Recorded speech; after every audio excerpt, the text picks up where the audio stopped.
Hi everyone. हे, आवाज आ रही है? हेलो।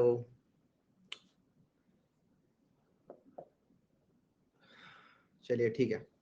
आज कलेक्शन फ्रेमवर्क करने वाले हैं, लेकिन आपको याद होगा लास्ट क्लास के अंदर कुछ कुछ चीजें हमारी मिस हो गई थी, रह गई थी। बाइनरी सर्च के अंदर कुछ क्वेश्चंस थे जो हमने किए नहीं थे, पूरे कंप्लीट तक लेके नहीं गए थे हम उन्हें। राइट, बाइनरी सर्च के अंदर दो प्रॉब्लम्स थी, एक तो थी एग्रेसिव काउज और एक थी और प्रॉब्लम थी। लेकिन जब मैंने उनको फर्दर डीप डाइव किया, तो मैंने देखा कि जो कोड मैं कर रहा था वो कोड, हाँ, बुक एलोकेशन राइट, दोनों ही कोड एकदम सही जा रहा था।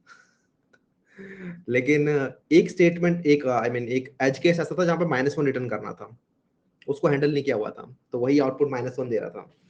राइट, उसको हम देखेंगे। उसको हम देखेंगे वो -1 दे रहा था, और उसकी वजह से मतलब उसके अंदर एक्सपेक्टेड आउटपुट -1 था, लेकिन मेरा क्वेश्चन कुछ आंसर दे रहा था, मेरा आंसर जो था। और मुझे तब लग रहा कि यार कोई कुछ जो लॉजिक मैंने सोचा वही गलत है, तो लॉजिक के ऊपर ही डाउट आने लग गया था, तो इसी वजह से काफी दिक्कत हो गई थी। ऐसा होता है कि एक टेस्ट केस ने आपका पूरा का पूरा लॉजिक ही हिला डाला। फिर मैं बोला ठीक है, साइड करते हैं इसको। हाँ, देखो, आज हमें करना है कलेक्शन फ्रेमवर्क, ठीक है। वो क्वेश्चंस जो हैं वो अभी हम डाउट क्लास में करेंगे, क्योंकि मुझे लग रहा है कि वो काफी लोगों से मिस ना हो जाए, ठीक है। तो वो हम क्वेश्चन उठा लेंगे, डोंट वरी, उनको छोड़ के मैं नहीं जाने वाला, बट उनको हम डाउट क्लास में पिक करेंगे।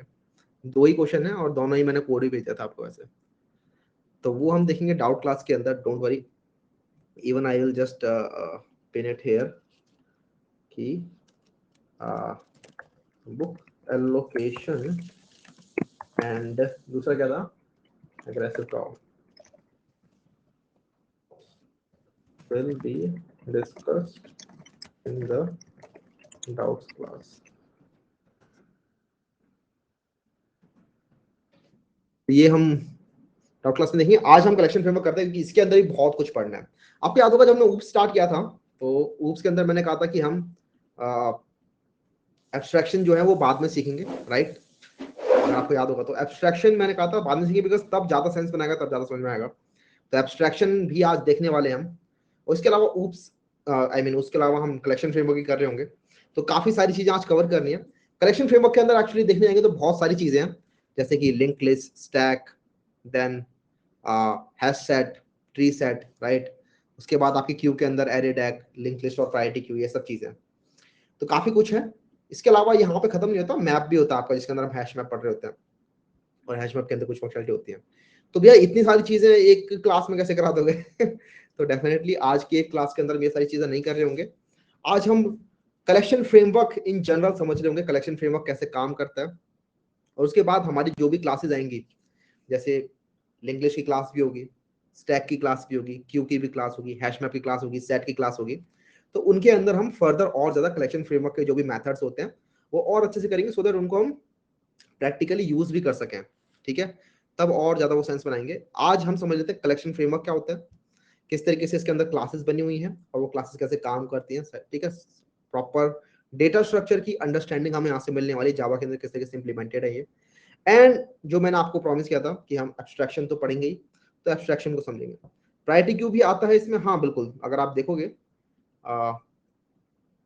हमारे पास यहाँ पर ये डेक होता है एक, ये देख रहे हैं यहाँ पर, सॉरी क्यू होता है ये, क्यू के अंदर प्रायोरिटी क्यू भी होता है, तो सब कुछ इसी में आता है, राइट। यस, डबल एना हैश में भी इसी के अंदर ही आता है, राइट। तो ये सब हम चीजें आज देखने वाले हैं, बट एक बहुत ज्यादा हायर ओवरव्यू। ऑब्वियसली मैं एक क्लास के अंदर आपको सब कुछ पढ़ा मैं सकता हूँ, लेकिन वो आप ग्रेस्प नहीं कर पाओगे इतना अच्छे से। तो मैं आपको ओवरव्यू देने वाला हूँ आज की क्लास में, और इनको हम डीप डीप पढ़ रहे होंगे जब इनके टॉपिक्स आते जाएंगे हमारे पास। Sounds good? कोई दिक्कत? सबको क्लियर है क्या करने वाले हैं आज? बिल्कुल अंकित, ठीक है। तो कलेक्शन फ्रेमवर्क में मूव करते हैं। सबसे पहले जान लेते हैं क्या होता है कलेक्शन फ्रेमवर्क। तो देखो भाई, जावा के अंदर मल्टीपल डेटा स्ट्रक्चर है, मल्टीपल एल्गोरिथम जिनकी हम इंप्लीमेंट कर सकते हैं। तो डेटा स्ट्रक्चर बहुत सारे हैं, जैसे अभी तक हम देख भी चुके हैं, लिस्ट के अंदर जो एरे लिस्ट होता है वो सब हम अभी तक देख भी चुके हैं। यूज नहीं किया हमने इतना अच्छे से, हम अभी तक एरे ही यूज करते आ रहे थे। एरे एक डेटा स्ट्रक्चर होता है, लेकिन इसके अलावा सेट एक डेटा स्ट्रक्चर होता है, क्यू एक डेटा स्ट्रक्चर होता है, डेटा स्ट्रक्चर का मतलब मेमोरी के अंदर अलग अलग तरीके से रखने के तरीके, डेटा को अलग अलग तरीके से रखने का तरीका होता है। तो इसके अंदर मैंने एक तरीका मतलब अब हम चाहें तो ये सब चीजें खुद से भी बना सकते हैं, राइट। खुद से हम कोड कर सकते हैं, हम चाहें तो सेट अपना खुद का बना सकते हैं, हम चाहे तो क्यू अपनी खुद की बना सकते हैं, लेकिन ऐसा करना नहीं चाहिए। आपको इनबिल्ट जो फंक्शनलिटी जावा में दे रखी है वो ज्यादा से ज्यादा यूज करनी चाहिए। दो फायदे होते हैं, पहला आप जो प्रॉब्लम एट हैंड है उस पर ध्यान देते हो। आपको अगर बोला गया है बीएफएस सॉल्व करने के लिए तो बीएफएस ही सॉल्व करने पर ध्यान दोगे, आप क्यू बनाने नहीं बैठ जाओगे, राइट। और दूसरा, आप खुद कोड करोगे तो उसके अंदर बग्स आएंगे, बग आने के चांसेस ज्यादा होंगे। जबकि जो जावा ने क्यू बना के दे रखी है उसके अंदर उन्होंने बिल्कुल trial and tested open source सब कुछ सबके पास है वो जावा, तो उसके अंदर कोई बग नहीं है, उसके अंदर कोई भी दिक्कत नहीं है, वो अच्छे से एक प्रॉपर लाइब्रेरी मेंटेन्ड है। तो इसी वजह से दो तीन फायदे होते हैं। इसके अलावा कुछ कुछ एल्गोरिदम होती हैं जो इनके अंदर ऑलरेडी डिफाइंड है, उनका हमें यूज करना चाहिए। जैसे सपोज करो सॉर्ट करना है, मैंने आपको बोला सॉर्ट कर दो इस एरे को, तो खुद बैठ के सॉर्ट नहीं करना है, अपनी एल्गोरिदम नहीं लगानी है सॉर्ट करने की, आप लिख दोगे डायरेक्टली एरेज डॉट सॉर्ट और वो सॉर्ट हो जाएगा आपका वहां पे, राइट। तो इस तरीके से डिफाइंड है। अब हम जरा एक एक करके ये चीज क्लियर हो गई होगी, राइट, कि क्यों कलेक्शन पढ़ते हैं। अब जरा एक एक करके अंदर घुसते हैं सबके। Let me just quickly share my screen. तो यहाँ पर हो क्या रहा है भैया, अगर आप यहाँ पर देखोगे तो कुछ कुछ इंटरेस्टिंग चीज आपको देखने को मिलेंगी। यहाँ पर कुछ कुछ चीजें लिखी हुई हैं, collection, map, iterator, then list, set, queue, ये सब चीजें। ये सब की सब चीजें हैं क्या, ठीक है, ये सब चीजें हैं क्या। तो ये सब चीजें आपको पहली बात तो ये समझने की, जावा डॉट यूटिल एक पैकेज होता है जिसके अंदर ये सब चीजें मिलती हैं हमें, ठीक है, जावा डॉट यूटिल पैकेज के अंदर। अब लेकिन यहाँ पर ये सारी की सारी चीजें इंटरफेसेस हैं, ठीक है, ये बातें समझने वाली बात है। ये सब चीजें इंटरफेसेस हैं, ये एक इंटरफेस है, लिस्ट एक इंटरफेस होता है, सेट एक इंटरफेस है, क्यू एक इंटरफेस है, मैप एक इंटरफेस है, ठीक है, इटरेटर एक इंटरफेस है। इंटरफेस का मतलब क्या होता है, ठीक है। इंटरफेस हमने जब हमने जावा के अंदर ऊप्स पढ़ रहे थे तो इंटरफेस मैंने स्किप कर दिए थे, इसलिए आज इंटरफेस समझने वाले हैं, क्योंकि इंटरफेस का देख लो कितना ज्यादा हैविली यूज हो रखा है। और एब्स्ट्रैक्शन, एब्स्ट्रैक्शन की हेल्प से आप लोग, मतलब इंटरफेस की हेल्प से आप लोग एब्स्ट्रैक्शन अचीव कर पाते हो। तो एब्स्ट्रैक्शन भी अब ज्यादा क्लियर होगा, क्योंकि अब हम इंटरफेस भी समझ रहे होंगे और एब्स्ट्रैक्शन भी समझ रहे होंगे, ठीक है। तो यहाँ पर अब अगला, इस पर वापस आएंगे, इन सब चीजों में वापस आएंगे, लेकिन इनमें घुसने से पहले जरा बात कर लेते हैं एब्स्ट्रैक्शन की, ठीक है। एब्स्ट्रैक्शन क्या होता है? Data abstraction is the property by virtue of which only the essential details are displayed to the user. The trivial all or the non-trivial units are not displayed to the user. For example, a car is viewed as a car rather than its individual components. इसका मतलब क्या है? देखो, अगर आपने, जैसे मैं एक एग्जांपल लेता हूँ, अगर आपने किसी बच्चे को बोला जाके स्विच ऑफ कर दो, किसी बटन को जाके ऑफ कर दो, तो वो जाके स्विच ऑफ कर देगा, राइट। उसको पता है कि ये बटन है, इस बटन को मैं बंद करूंगा तो यहाँ से लाइट बंद हो जाएगी। अब उसको फर्क नहीं पड़ता कि बंद करने के बाद क्या क्या हुआ वहां पे, राइट, कि कहां से आपने वो सर्किट ब्रेक हुआ, कहां पर इलेक्ट्रिसिटी बंद हुई, कैसे करके जो भी चीजें हुई इसके बाद, राइट। सिमिलरली अगर आपको कोई लैपटॉप ऑन करना है तो आपने सिर्फ बटन दबाया, आपने देखा लैपटॉप ऑन हो गया, आपको नहीं फर्क पड़ता कि इसके अंदर और क्या क्या चीजें हुई थी, कॉम्प्लेक्स चीजें हुई थी, राइट। तो यूजर से हम अपनी कॉम्प्लिकेशंस को रिमूव कर देते हैं बाय यूजिंग एब्स्ट्रैक्शन, एक एब्स्ट्रैक्ट लेयर लगा देते हैं। जैसे कि आप देखोगे जो ऑपरेटिंग सिस्टम है, उस ऑपरेटिंग सिस्टम के ऊपर मल्टीपल प्रोग्राम्स बने हुए हैं, राइट। तो ऑपरेटिंग सिस्टम एक एब्स्ट्रैक्शन लेयर है जिसके ऊपर प्रोग्राम्स बन सकते हैं, इन प्रोग्राम्स को हम यूज कर सकते हैं, वरना तो हम डायरेक्टली ऑपरेटिंग सिस्टम के साथ भी इंटरेक्ट कर सकते हैं। बात समझ में आ रही है? सिमिलरली ऑपरेटिंग सिस्टम भी एक एब्स्ट्रैक्शन लेयर है, जो कि हार्डवेयर के ऊपर एक एब्स्ट्रैक्शन लेयर है, ठीक है, हार्डवेयर के साथ बात करने के लिए। तो इस तरीके से मल्टीपल रियल वर्ल्ड एग्जांपल होते हैं, जो भी एग्जांपल हम समझने भी वाले हैं, किस तरीके से एब्स्ट्रैक्शन काम करते हैं रियल वर्ल्ड के अंदर, उसका कोड भी देख रहे होंगे जावा के अंदर। दो तीन तरीके से अचीव हो सकती है एब्स्ट्रैक्शन। पहला है एब्स्ट्रैक्ट कीवर्ड की हेल्प से, और दूसरा है इंटरफेसेस की हेल्प से। दोनों को ही समझ लेते हैं अच्छे से कि कैसे काम करती है एब्स्ट्रैक्शन, ठीक है। फर्स्ट इसके अंदर आते हैं। इसके अंदर अगर मैं ऊप्स के अंदर ही अगर आपको करा दूं तो कोई दिक्कत? ऊप्स के अंदर ही अगर हम यहाँ पर कर लें, ऊप्स 2 के अंदर न्यू क्लास लर्निंग एब्स्ट्रैक्शन,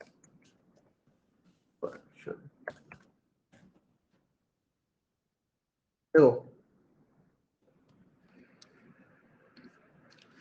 ये हमारी क्लास है, इसके अंदर हमें देखना है एब्स्ट्रैक्शन कैसे काम करता है। तो उसके लिए आपको, जैसे मैंने बताया था, क्लासेस के अंदर से आपको कॉम्प्लेक्सिटीज को रिमूव करना है। यहाँ पर अब दो चीजें होती हैं, दो चीजें समझो, दो चीजें समझने वाली बात है कि एक होता है इनकैप्सुलेशन, भी इनकैप्सुलेशन भी ऐसा ही कुछ होता है, एब्स्ट्रैक्शन भी वैसा ही कुछ होता है। इनकैप्सुलेशन मैंने आपको बताया था कि सेम डेटा जिसके ऊपर सेम मेथड काम कर रहे हैं उनको एक साथ एक क्लास में रख देने को हम एब्स्ट्रैक्शन और इनकैप्सुलेशन कहते हैं।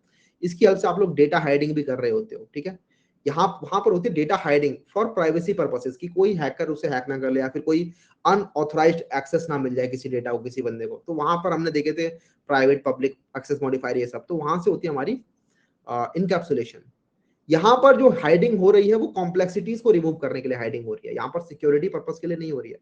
दोनों में डिफरेंस है, दोनों में ही हाइडिंग हो रही है।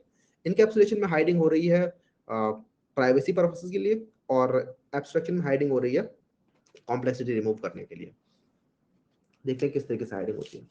तो सबसे पहला मैंने बताया था आपको using abstract keyword, right, using abstract keyword. Abstract keyword देखते हैं किस तरीके से काम करता है। तो एब्स्ट्रैक्ट कीवर्ड के अच्छे आप लोग बता सकते हो, जैसे मैंने बताया था आपको कि आपने डिफाइन कर दिया बस कि ये देखो ये ऑन ऑफ वाला बटन है, इस पर क्लिक कर दो आपका ऑन ऑफ हो जाएगा। आपको नहीं फर्क पड़ता कि अंदर किस तरीके से वो डिफाइंड है, अंदर किस तरीके से उसकी कॉम्प्लेक्सिटी है। एब्स्ट्रैक्ट कीवर्ड भी एक तरीके से वही है। सपोज करो आपने एक व्हीकल बनाया, ठीक है, आपने क्लास बनाई व्हीकल। अभी जो व्हीकल क्लास है इसको आप एब्स्ट्रैक्ट कर दोगे, ठीक है। एब्स्ट्रैक्ट करने से क्या होगा बताता हूँ। अब आप इस व्हीकल क्लास का कोई ऑब्जेक्ट नहीं बना सकते, ठीक है। तो ऑब्जेक्ट नहीं बना सकते तो भैया क्लास का क्या फायदा है, अभी हम समझेंगे। पहले हम देखते हैं एब्स्ट्रैक्ट का क्या फायदा है। इसके बाद हम इसके अंदर एब्स्ट्रैक्ट फंक्शन बनाते हैं कुछ। एब्स्ट्रैक्ट वॉइड स्टार्स, ठीक है। उसके बाद मैंने यहाँ पर लगा दिया सेमीकोलन। ऐसा कभी आपने देखा नहीं होगा कि आपने एक फंक्शन डिफाइन किया, फंक्शन के तुरंत बाद आपने सेमीकोलन लगा दिया। वेल यही होता है एब्स्ट्रैक्शन। लेकिन आपने एक यूजर को एक एब्स्ट्रैक्ट दे दिया, एक आइडिया दे दिया। Basically abstraction is just an idea जिसके ऊपर रियल वर्ल्ड ऑब्जेक्ट बनते हैं, ठीक है, जिसके ऊपर रियल वर्ल्ड क्लासेस बनती हैं। Vehicle is just an idea कि एक ऐसी चीज होगी जो कि स्टार्ट हो रही होगी, लेकिन उस चीज का आपको ऐसे ऑब्जेक्ट नहीं बनाना है। आपको करना क्या है, आपको एक क्लास बनानी है। सपोज करो क्लास कार, जो कि एक्सटेंड कर रही होगी व्हीकल को, और इसके अंदर आप लोगों को वो एब्स्ट्रैक्ट जो भी एब्स्ट्रैक्ट मेथड से इसके वो इंप्लीमेंट करने पड़ेंगे, राइट। कार एक क्लास है, ठीक है, ये एब्स्ट्रैक्ट क्लास नहीं है जो कि एक्सटेंड कर रही है व्हीकल क्लास को। और यहाँ पर देखो एक एरर आ रहा है, जबकि एरर आने का कोई मतलब था नहीं। लेकिन अगर हम एरर में जाएंगे तो देखेंगे यहाँ पे लिखा हुआ है the type car must implement the inherited abstract method vehicle dot starts, ठीक है।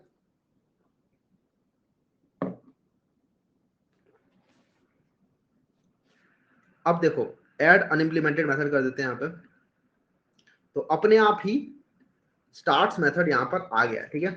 स्टार्ट्स मेथड, अब देखो स्टार्ट्स मेथड आपने कहीं लिखा नहीं था। सिमिलरली व्हीकल क्लास का आप ऑब्जेक्ट नहीं बना सकते थे, तो कहीं ना कहीं तो इनका यूज करना पड़ेगा, राइट। कहीं ना कहीं तो आपको इस व्हीकल क्लास बनाई है आपने, तो कहीं ना कहीं तो इसका ऑब्जेक्ट बनाना पड़ेगा। तो इसका ऑब्जेक्ट बनाने के लिए आप कार का ही ऑब्जेक्ट बना सकते हो, तो इसलिए इसको एक्सटेंड कराना जरूरी है। इसका मतलब एक चीज समझ गए कि एब्स्ट्रैक्ट क्लासेस को एक्सटेंड कराना जरूरी है, अदरवाइज वो ऐसे ही पड़े रहेंगे। दूसरी चीज, एब्स्ट्रैक्ट क्लास के अंदर जो एब्स्ट्रैक्ट मेथड्स हैं उनको उनको इंप्लीमेंट कराना बहुत जरूरी है, ठीक है। जो हमने स्टार्ट्स मेथड बनाया था उसको इंप्लीमेंट कराना जरूरी था, उसके बिना हमें एरर मिल रहा था। क्यों? क्योंकि भाई आपने ये मेथड बना दिया है, इसको कहीं ना कहीं इंप्लीमेंट तो करोगे, राइट। तो एक तरीके से यहाँ पर देख रहे हो, ये एब्स्ट्रैक्ट व्हीकल था, ये व्हीकल क्लास कहीं और हो सकती है। इसकी हेल्प से हमने कार क्लास बना दी है, और आप यूजर को दिखाओगे, जो जो जो एकदम लेमन यूजर होगा ना, उसको सिर्फ ये मिलेगा एब्स्ट्रैक्ट क्लास व्हीकल। उसको फर्क नहीं पड़ता एक इसके लिए कार बनी हुई है, राइट। उसको फर्क पड़ता है बस स्टार्ट्स मेथड है, चलो ठीक है स्टार्ट हो जाएगी। इसका रियल वर्ल्ड यूज केस यही है। कई बार हमें कंफ्यूजन आती है कि भैया इसका रियल वर्ल्ड यूज केस क्या है, मतलब कोड में क्या यूज केस है। कोड में भी एक्चुअली यही यूज केस है। हम कोड मशीन के लिए तो कर रहे हैं, लेकिन हम यूजर्स के लिए भी कर रहे हैं, राइट। हम इंसानों के लिए भी तो कोड कर रहे हैं, क्योंकि कोई और बंदा भी कोड को पढ़ रहा होगा। दूसरी चीज ये कि हम और ज्यादा ऑप्टिमाइजेशन करना चाहते हैं कोड के अंदर, जितनी ज्यादा हो सके ऑप्टिमाइजेशन करना चाहते हैं। तो यहाँ पर ऑप्टिमाइजेशन भी हो रही है। आपको कभी कोई और व्हीकल बनाना है, सपोज करो किसी और टाइप का व्हीकल है, सपोज करो स्कूटी है, तो स्कूटी के अंदर भी आपको वही वाली प्रॉपर्टी चाहिए जो व्हीकल के अंदर होनी चाहिए। आप चाहते हो कि ये इंश्योर हो कि जब आपने एक स्कूटी बनाई, और उसको जब आपने एक्सटेंड किया व्हीकल से, तो आप चाहते हो कि ये इंश्योर पक्का हो कि स्कूटी क्लास के अंदर डेफिनेटली व्हीकल क्लास की प्रॉपर्टीज हों, ठीक है। तो उन प्रॉपर्टीज को आप बना दोगे एब्स्ट्रैक्ट। लेकिन जैसे आपने किसी भी प्रॉपर्टी को एब्स्ट्रैक्ट बनाया, तो उसके लिए आपको क्लास को भी एब्स्ट्रैक्ट बनाना पड़ेगा। तो इससे वो इंश्योर हो रहा है, अदरवाइज देख लो एरर आ रहा है, तो आपको यहाँ पर लिखना पड़ेगा void start, ठीक है। ऐसे ही करते ही वो एरर चला गया। अच्छा एक चीज और समझ लेते हैं, ओवरराइड, भैया ये एट द रेट ओवरराइड क्या लिखा हुआ है, तो at the rate override basically ज्यादा कुछ खतरनाक चीज नहीं, एनोटेशन होता है, और इस तरीके के मल्टीपल एनोटेशन आप चाहो तो खुद भी बना सकते हो, ठीक है। तो ये एनोटेशन से होता क्या है, at the rate override annotation ये इंश्योर करती है कि जो ये मेथड डिफाइंड है ना, ये कहीं ना कहीं से इंप्लीमेंट होके ही आ रहा है, ठीक है। अगर आप यहाँ पे स्पेलिंग को गलत कर दोगे, स्टार्स कर दोगे, तो ये चेक करिए कि इसके पेरेंट के पेरेंट में जितने भी पेरेंट्स हैं, उन पेरेंट्स में कहीं भी स्टार्स मेथड है, अगर है तो अच्छी बात है, कोई दिक्कत नहीं है, लेकिन अगर स्टार्स मेथड नहीं है तो इसका मतलब आपने स्पेलिंग गलत लिखी है, तो इसका ध्यान रखता है ये ओवरराइड। अगर मैंने यहाँ पर ओवरराइड नहीं लगा रखा था तो मैं यहाँ पे स्टार्स कर सकता हूँ इजीली, ठीक है। इसको लगेगा कि चलो स्कूटी क्लास के अंदर कोई स्टार्स मेथड बनाना चाहता है ये, लेकिन मैं बोलूंगा नहीं नहीं मेरे को ओवरराइड करना है, ठीक है। इस तरीके से आप ओवरराइड कीवर्ड लगा देते हो, जो इंश्योर करता है बस स्पेलिंग चेक, इसका और कोई यूज नहीं है, सिर्फ स्पेलिंग चेक के लिए होता है। तो यहाँ पर हमें समझ में आ गया ये एब्स्ट्रैक्ट क्लास है, ये एक स्कूटी क्लास है, ये एक कार क्लास है, दोनों ही क्लासेस व्हीकल को एक्सटेंड कर रही है, लेकिन हम चाहते थे कि व्हीकल की जो प्रॉपर्टी हो वो इन क्लासेस को मिले, तो इसके लिए हमने इनको एब्स्ट्रैक्ट बना रखा था। ये तो है हमारा एब्स्ट्रैक्शन, यहाँ पर क्लियर हो गया होगा। अब जरा अगली चीज समझ लेते हैं, अगली चीज समझ लेते हैं, वो है यूजिंग इंटरफेसेस।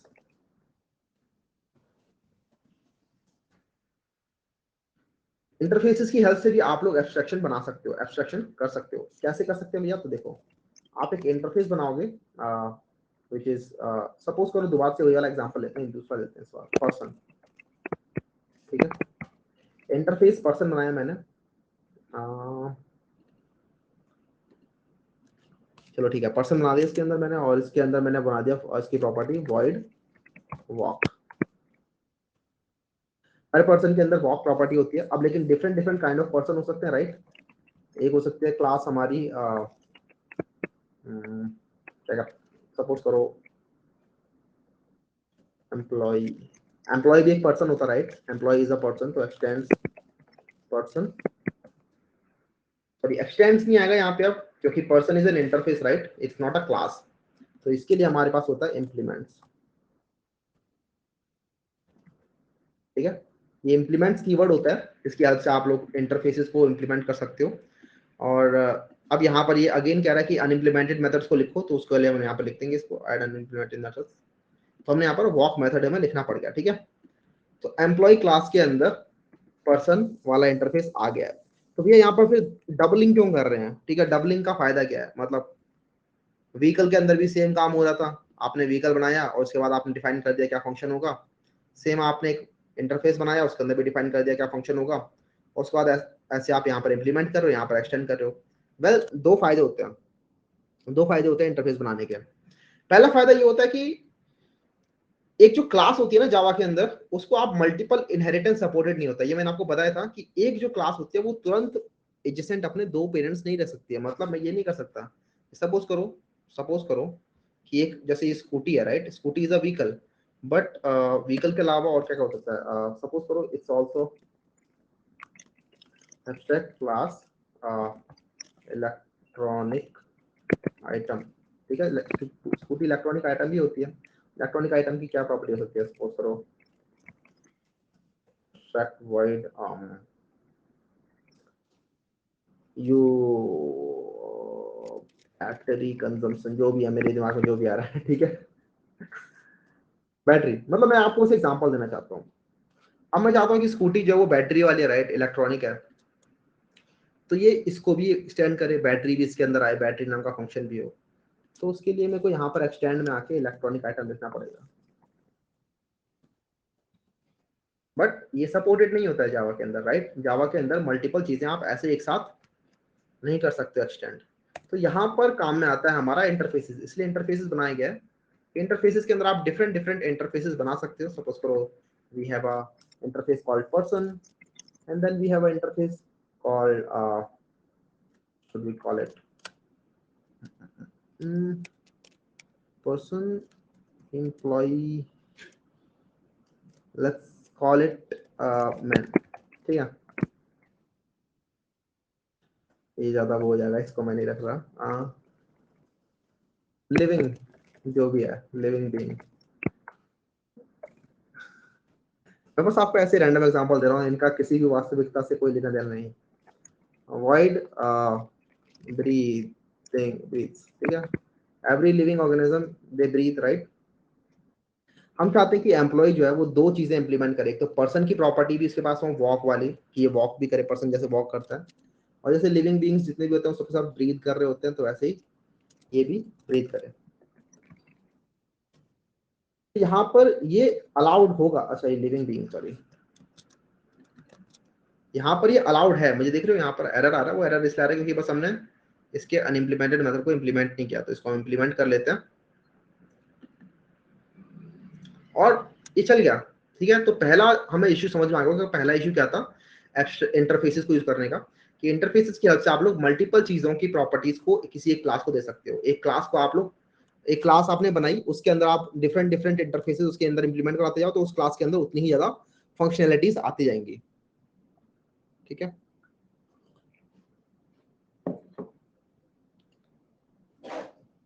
देव ने एक बहुत अच्छा क्वेश्चन पूछा है कि what if we implement two interfaces, they have the same functions, same name, will there be any ambiguity? Yes, यहाँ पर एम्बिगुइटी आ जाएगी, लेकिन आपको एक बात समझनी पड़ेगी कि यहाँ पर कोई भी इंटरफेस डिफाइन नहीं है, मतलब यहाँ पे कुछ भी प्रॉपर्टी डिफाइन नहीं है। सपोज करो मैंने यहाँ पे लिख दिया वॉक, तो ये ब्रीथ हटा, यहाँ से हटा देता हूँ मैं, ओवरराइड।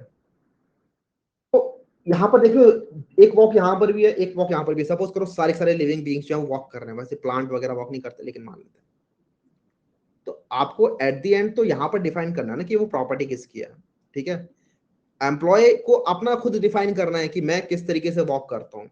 एम्प्लॉय अपने अलग तरीके से वॉक करेगा, मे बी जो दूसरी क्लास होगी, सपोज करो स्टूडेंट है, वो अलग तरीके से वॉक कर रहा होगा। तो इनको अपनी अपनी अलग अलग प्रॉपर्टीज लिखनी पड़ेंगी कि मैं किस तरीके से वॉक करता हूँ। तो यहाँ पे क्लियर हो गया होगा मैं, ऐसा कोई एम्बिगुइटी वाला सीन नहीं होता इधर। ठीक है, क्योंकि हर क्लास को अपना खुद ही डिफाइन करना है वॉक फंक्शन। तो ये क्लास रिस्पॉन्सिबल है अपना वॉक फंक्शन डिफाइन करने के लिए। We are getting walk function from these two things, person and living being. ठीक है, यहाँ पे एक ब्रीथ और लगा देते हैं, तो ये चीज क्लियर हो गई। ठीक है, um, अब देखो यहाँ पर हो क्या रहा है। एक बंदे ने पूछा how is it different from inheritance? Inheritance से डिफरेंट कैसे है?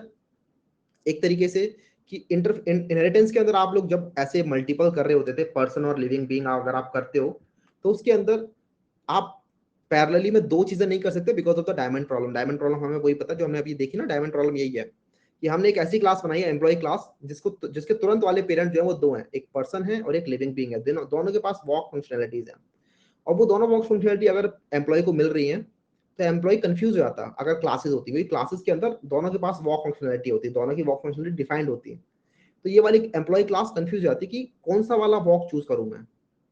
समझ में आ रही है? तो वो डायमंड प्रॉब्लम होती है, और यहाँ पर वो डायमंड प्रॉब्लम की प्रॉब्लम नहीं है, क्योंकि हम यहाँ पर खुद डिफाइन कर रहे हैं अपना वॉक फंक्शन। तो there is no diamond problem as such. तो ये फायदा हो गया। अच्छा, पहला फायदा ये था सिर्फ, ठीक है, कि मल्टीपल इनहेरिटेंस सपोर्टेड नहीं होती, तो उसको ओवरकम करने के लिए, तो उसको ओवरकम करने के लिए हमारा एब्स्ट्रैक्ट नहीं यूज करके हम इंटरफेसेस यूज कर सकते हैं। दूसरा फायदा क्या होता है? दूसरा फायदा ये होता है यार कि एब्स्ट्रैक्ट क्लासेस के अंदर ना आप नॉन एब्स्ट्रैक्ट चीजें भी लिख सकते हो। सपोज करो एक व्हीकल बनाया हमने, जैसे vehicle class is an abstract class, right. तो इसके अंदर आप एक और बना सकते हो, brake, which is not an abstract function, right. अब एब्स्ट्रैक्ट फंक्शन नहीं है तो इसको इसकी प्रॉपर्टी में डिफाइन करनी पड़ेगी। सपोज करो मैंने यहाँ पर प्रॉपर्टी डिफाइन कर दी, व्हीकल ब्रेक्स। तो आपने देखा होगा ये void brakes, this brakes function is not abstract. तो यहां पर हमें ट्रू एब्स्ट्रैक्शन नहीं मिल रही है, can not achieve true abstraction. ठीक है, क्योंकि आप एक एब्स्ट्रैक्ट क्लास के अंदर नॉन एब्स्ट्रैक्ट चीजें भी लिख सकते हो। एक इंपॉर्टेंट चीज और, कि एक एब्स्ट्रैक्ट फंक्शन, अगर कोई भी चीज एब्स्ट्रैक्ट है, सपोज करो ये स्टार्स जैसे एब्स्ट्रैक्ट है, तो उसके अंदर आपको क्लास एब्स्ट्रैक्ट बनानी जरूरी है, वरना ये स्टार्स मेथड एरर दे देगा, बोलिए भाई आपकी जो क्लास है वो एब्स्ट्रैक्ट नहीं है। The abstract method starts in the vehicle can only be defined in an abstract class. जब भी आप कोई एब्स्ट्रैक्ट चीज बनाते हो, क्लास बनाते हो, जैसे आपने यहाँ पे एक स्टार्ट फंक्शन बनाया जो कि एब्स्ट्रैक्ट है, तो उसके लिए आपको क्लास एब्स्ट्रैक्ट बनानी पड़ेगी। एक एब्स्ट्रैक्ट क्लास के अंदर आप एब्स्ट्रैक्ट फंक्शन रख सकते हो और साथ में नॉन एब्स्ट्रैक्ट फंक्शन भी रख सकते हो। नॉन एब्स्ट्रैक्ट फंक्शन रखने की वजह से आप लोगों को वो ट्रू एब्स्ट्रैक्शन नहीं मिल पा रही है, क्योंकि आपने डिफाइन तो कर ही दिया ना यहाँ पे, ठीक है। तो इस वजह से भी आप इंटरफेसेस यूज करते हो, क्योंकि इंटरफेसेस के अंदर आप ऐसे डिफाइन नहीं कर सकते, ठीक है। आप यहाँ पर नहीं लिख सकते कि चलो void talk और डिफाइन करना स्टार्ट करते हैं, यहाँ पर आप वो नहीं कर सकते, ठीक है। यहाँ पर ये बोल देगा कि abstract methods do not specify a body. तो यहाँ पर हो क्या रहा है ना, बाय डिफॉल्ट ये एब्स्ट्रैक्ट है, हमने लिखा नहीं है एब्स्ट्रैक्ट, ठीक है। यहाँ पर एब्स्ट्रैक्ट लिखो मत लिखो एक ही बात है। By default all the methods defined in interface are abstract and public। Public लिखने की जरूरत नहीं है, public and abstract by default ही होते हैं वो लोग, ठीक है। तो void walk, void talk, इसको लेकिन एक जावा के अंदर एक सपोर्ट दे दिया गया दोबारा से, पता नहीं क्यों ही दिया उन्होंने। आप यहाँ पे डिफॉल्ट लिख सकते हो, और ये डिफॉल्ट कीवर्ड ने इनेबल कर दिया है कि अब आप यहाँ पर लिखना स्टार्ट कर सकते हो। लेकिन आई हैव, मतलब मैंने पूछा है काफी इंजीनियर्स वगैरह से भी, वो कहते हैं ये यूज करने वाली चीज नहीं है, ठीक है। बिकॉज जो एक्चुअल यूज था इंटरफेस का which was achieving true abstraction, वो इसको हटा देता है। तो डिफॉल्ट यूज नहीं करते ज्यादातर लोग, तो डिफॉल्ट हम भी यूज नहीं करेंगे, बस ये मैंने आपको बता दिया।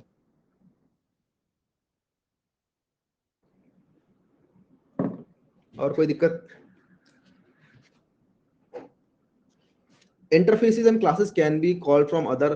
देखो यार एक्चुअली ऐसा है, जो एक्सेस मॉडिफायर है उनके साथ कंफ्यूज क्यों कर रहे हो? एक्सेस मॉडिफायर तो अभी भी वैसे ही काम करते रहेंगे जैसे काम करते आ रहे थे, पब्लिक प्राइवेट प्रोटेक्टेड, ठीक है। पब्लिक होगा तो हर जगह से कॉल हो सकता है, प्राइवेट होगा तो सिर्फ करंट वाली क्लास से कॉल हो सकता है, प्रोटेक्टेड होगा तो सिर्फ, वैसे इसमें प्रोटेक्टेड क्या होगा, प्रोटेक्टेड होगा तो जो आपकी जो क्लास है, जिस क्लास में आपने लिखा है, उस क्लास के जो भी चिल्ड्रन क्लास होंगी उनमें ही कॉल कर सकते हैं।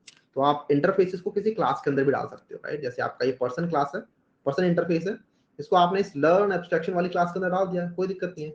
तो सिर्फ इस क्लास के अंदर ये इंटरफेस डिफाइंड हो गया है। अगर आपने प्रोटेक्टेड डिफाइन कर दिया तो प्रोटेक्टेड होगा तो इस क्लास के चिल्ड्रन से भी कॉल हो सकते हैं। बट ये कॉल वॉल वाली चीजों के अंदर मत गुस्से हो जाता, ये तो आप खुद एक्सपेरिमेंट भी कर सकते हो। जो मैं समझाना चाहता हूँ वो ये समझो कि there is an interface and there is an abstract class, ठीक है। दोनों दो चीजें होती हैं, और दोनों की हेल्प से आप लोग इस तरीके से एब्स्ट्रैक्शन अचीव कर पाते हो। अच्छा, यहाँ पर जब आप ऑब्जेक्ट बनाओगे ना, जैसे एम्प्लॉय एक क्लास है, जबकि इंटरफेस है पर्सन और लिविंग बीइंग, तो आप यहाँ पर इस तरीके से कर सकते हो चीजें कि आप एम्प्लॉय का ऑब्जेक्ट बनाओगे, एम्प्लॉय एम्प्लॉय ऑब्जेक्ट ऑब्जेक्ट से कुछ न्यू एम्प्लॉय, राइट। यहाँ तो कुछ खतरनाक नहीं किया मैंने, ये तो नॉर्मल सी जावा है। लेकिन आप एक और चीज कर सकते हैं यहाँ पर, बिकॉज एम्प्लॉय जो है वो एक पर्सन भी है और एक लिविंग बीइंग भी है, राइट। पर्सन भी है और लिविंग बीइंग भी है। तो आप इसे ऐसे भी लिख सकते हो कि person p object equals to object. यहाँ पर ये चीज अलाउड है। और अब आपके पास जो ऑब्जेक्ट है वो एक्चुअली तो एम्प्लॉय का ही है, ठीक है, लेकिन उसे आप रेफरेंस कर रहे हो इस पर्सन की हेल्प से, पर्सन इंटरफेस की हेल्प से। सिमिलरली आप चाहो तो लिविंग बीइंग की हेल्प से भी कर सकते हैं इस चीज को, living being L object plus two object लिख सकते हैं, बिल्कुल लिख सकते हैं, कोई दिक्कत वाली बात नहीं है। आप ये नहीं कर सकते लेकिन कि सपोज करो person which was an person which was an interface, इसका आप ऐसे नहीं कर सकते p1 equals to new person, तो नहीं कर सकते भैया, क्योंकि person is not a class, person is an interface, और इंटरफेस का आप इस तरीके से इंस्टेंशिएट नहीं कर सकते, ठीक है। सिमिलरली जो यहाँ पर एक एब्स्ट्रैक्ट क्लास बनाई है मैंने, abstract class which is vehicle, इसका आप लोग ऑब्जेक्ट नहीं बना सकते, ठीक है, क्योंकि vehicle is just a concept. Similarly वो जो पर्सन है इट्स जस्ट अ कंसेप्ट, एक एब्स्ट्रैक्ट है, ठीक है। Vehicle p equals to new vehicle, नहीं अलाउड नहीं है, एब्स्ट्रैक्ट क्लास है, ये सिर्फ एब्स्ट्रैक्ट चीजें हैं, दे आर जस्ट एब्स्ट्रैक्शन, मतलब बेसिकली ये सिर्फ एक कंसेप्ट है। तो इनका आप ऑब्जेक्ट नहीं बना सकते, तो इनका हम यूज कैसे कर सकते हैं? इनका आप यूज ऐसे कर सकते हो कि जिन्होंने इनको इम्प्लीमेंट कर रखा है, जैसे स्कूटी ने व्हीकल को इम्प्लीमेंट किया हुआ, तो न्यू स्कूटी लिखते हैं यहाँ पर, इस तरीके से आप लोग कर सकते हैं, क्योंकि जो स्कूटी है वो है तो व्हीकल ही, तो आप इस तरीके से यहाँ पर कास्टिंग कर सकते हो, इसे कहते हैं casting. Why we can not make object. देखो यार, ऑब्जेक्ट बनाओगे तो आपको आपके पास फंक्शनलिटी भी होनी चाहिए। जब कोई ऑब्जेक्ट बना है, जैसे व्हीकल का ऑब्जेक्ट अगर बनाओगे तो वो स्टार्ट भी होना चाहिए, लेकिन स्टार्ट तो आपने डिफाइन कर नहीं रखा, राइट? क्योंकि एक एब्स्ट्रैक्ट क्लास के अंदर कुछ चीजें ऐसी हो सकती हैं जो कि नॉन एब्स्ट्रैक्ट हो, मतलब जो कि एब्स्ट्रैक्ट हो। एक एब्स्ट्रैक्ट क्लास के अंदर ऐसी प्रॉपर्टी हो सकती है जो कि एब्स्ट्रैक्ट हो, जो आपने डिफाइन ना कर रखी हो, तो वहां पे उनको आप कॉल करने का ट्राई करोगे तो कुछ होगा ही नहीं। तो जावा ने बोल रखा है, तो इसलिए आप इनके ऑब्जेक्ट भी मत बनाओ, ठीक है? इनको आप यूज नहीं कर सकते ऐसे। समझ में आ गया? तो abstract is a template for other classes, बिल्कुल सही बात है, इससे आप समझ सकते हो। एब्स्ट्रैक्ट बेसिकली टेम्पलेट होते हैं जिनकी हेल्प से आप लोग दूसरी क्लासेस को same properties, same functionalities enforce कर सकते हो उनके ऊपर। Templates are very good example for that, कि टेम्पलेट्स जब आप यूज करते हो किसी भी चीज के लिए, फॉर एग्जांपल कैनवा, कैनवा के अंदर आपने कोई टेम्पलेट यूज किया थंबनेल बनाने के लिए, तो वो थंबनेल क्या, वो टेम्पलेट क्या करता है, वो इन्फोर्स कर देता है कि इस करंट डिजाइन के अंदर यही चीज डलेंगी। तो template is very good word, ठीक है जी। तो ये मेरे को समझाना था, एंड दिस वाज एब्स्ट्रैक्शन। और यहाँ पर हमें समझ में आ गया होगा इंटरफेसेस, क्या फायदा होता है इंटरफेसेस का, क्यों यूज करते हैं, किस तरीके से एब्स्ट्रैक्शन में अचीव करने में हेल्प करते हैं ये, ठीक है? किस तरीके से यूजर से चीजें हाइड कर रहे होते हैं, ये हमें समझ में आ गया। अब हम मूव कर सकते हैं बड़े ही इजीली इसके ऊपर, अपने कलेक्शन फ्रेमवर्क के ऊपर। तो अब मैं समझाता हूँ आपको दोबारा से एब्स्ट्रैक्शन, अगर समझ में तो आ गया होगा, लेकिन अब दोबारा से समझाने का ट्राई करता हूँ कि जो कलेक्शन है ना, this is just an interface. Interface का मतलब क्या है कि इस कलेक्शन के अंदर कुछ चीजें डिफाइंड है, कुछ फंक्शंस डिफाइंड है, ठीक है? कुछ फंक्शंस डिफाइंड है, जैसे कि ऐड फंक्शन डिफाइंड है, ऐसे करके ऐड फंक्शन बस लिखा हुआ है, इंप्लीमेंट नहीं हो रखा, क्योंकि भाई एब्स्ट्रैक्ट फंक्शन है वो। ऐसे और भी बहुत सारे फंक्शन डिफाइंड है इसमें, इसके अंदर सेट फंक्शन लिखा हुआ है, इसके अंदर मल्टीपल फंक्शन लिखे हुए हैं। अब ये चाहता है, जो कलेक्शन इंटरफेस है, ये चाहता है कि ये प्रॉपर्टी जो मैंने डिफाइन कर रखी है, ये सबके पास आए, लिस्ट के पास भी आ जाए, सेट के पास भी आ जाए, और क्यू के पास भी आ जाए, और इनको ये प्रॉपर्टी लिखनी ही लिखनी पड़े। तो इसलिए मैं इनको फोर्स करूंगा इनको इम्प्लीमेंट करने के लिए, और ये उसके बाद अपने अपने अलग अलग तरीके से इनको इम्प्लीमेंट कर सकते हैं। लिस्ट अलग तरीके से ऐड कर रहा होगा चीजें, सेट एक अलग तरीके से ऐड कर रहा होगा, और क्यू एक अलग तरीके से ऐड कर रहा होगा, ठीक है? वो इनकी मर्जी है, वो कैसे भी ऐड कर रहे हैं एक्चुअली। लेकिन यहाँ पर लिस्ट, सेट और क्यू, ये तीनों के तीनों भी इंटरफेसेस हैं, हम देखेंगे बाद में कि लिस्ट भी एक इंटरफेस है, सेट भी एक इंटरफेस है, क्यू भी एक इंटरफेस है। तो कुछ चीजें तो यहाँ पर डिफाइंड है, ठीक है? कुछ चीजें तो यहाँ पर डिफाइंड है। आई डोंट थिंक सेट यहाँ पर डिफाइंड है, सेट यहाँ डिफाइंड है, यहाँ ऐड डिफाइंड है, ठीक है? सपोज करो ऐड एक फंक्शन है जो कि यहाँ लिखा हुआ है, और इसकी वजह से लिस्ट, सेट और क्यू तीनों में वो जाता है। अब कुछ फंक्शनलिटी लिस्ट के पास अपनी होंगी, कुछ फंक्शनलिटी सेट के पास अपनी होंगी, कुछ फंक्शनलिटी क्यू के पास अपनी होंगी। यहाँ पर भी इन्होंने चीजें डिफाइन करके होंगी, सपोज करो वॉइड सेट इसने डिफाइन कर रखा है, लेकिन ये भी एक इंटरफेस है। और इस इंटरफेस को हम देखेंगे कि कैसे इस इंटरफेस को भी कुछ क्लासेस ने इंप्लीमेंट किया हुआ, जो कि कंक्रीट क्लासेस हैं, ठीक है? कंक्रीट क्लासेस हैं, देखते हैं कैसे। जैसे यहाँ पर देखो, ये लिस्ट इंटरफेस है, फर्दर लिस्ट इंटरफेस को मैंने और ओपन किया हुआ है। ये तो एक इंटरफेस था, लेकिन ये सारी क्लासेस हैं, ठीक है?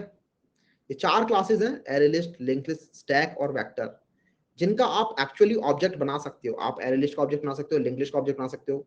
लिस्ट का ऑब्जेक्ट नहीं बना सकते आप, क्योंकि list is just a concept, जिसके अंदर कुछ फंक्शनलिटी है जो वो चाहता है कि मेरे को जो भी इंप्लीमेंट करे वो इन्फोर्स करूंगा उनके ऊपर। List is just a template. तो इनके आप लोग ऑब्जेक्ट बना सकते हो। तो अब मुझे लगता है चीजें और ज्यादा क्लियर हो रही होंगी कि ऐसा क्यों किया गया था, क्यों एब्स्ट्रैक्शन पढ़ा गया था, क्यों इंटरफेसेस पढ़े गए थे। इसने ना सिर्फ आपकी कोड की रीडेबिलिटी को इंप्रूव किया, बल्कि इसने और भी काफी सारी चीजें एनफोर्स की, ठीक है? तो अब हमें समझ में आ गया होगा, स्टैक वेक्टर का चाइल्ड है ना?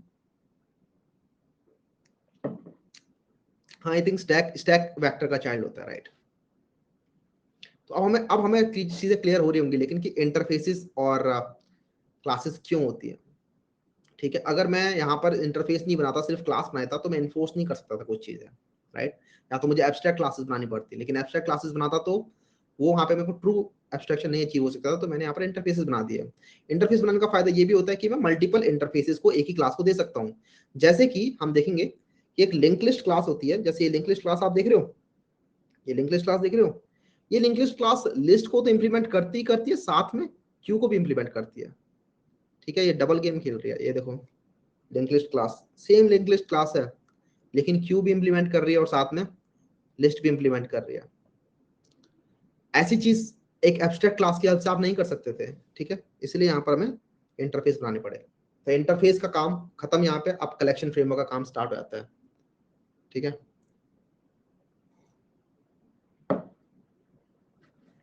अब जरा समझते हैं, मैं आपका क्वेश्चन का आंसर करूंगा साईनाथ, अभी टेंशन मत लो,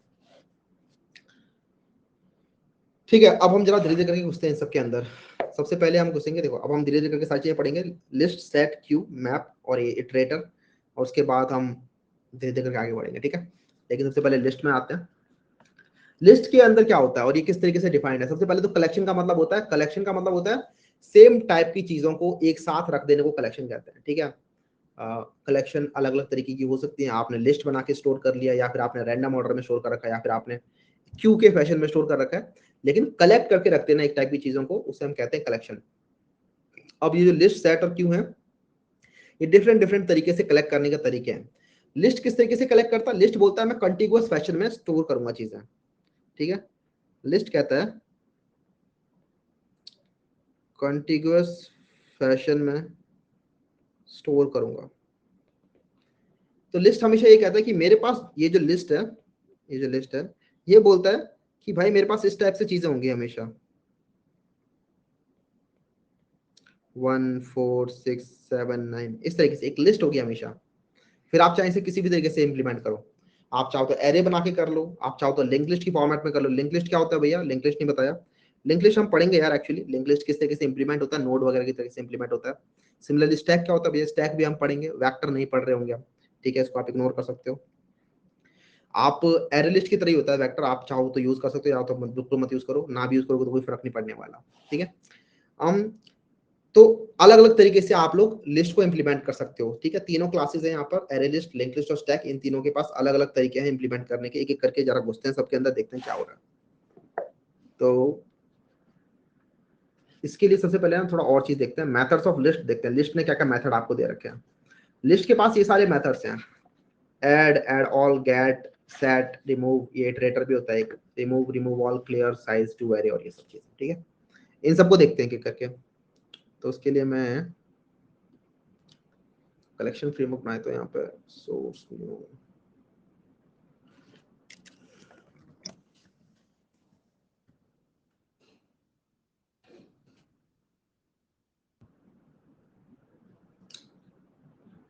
क्लास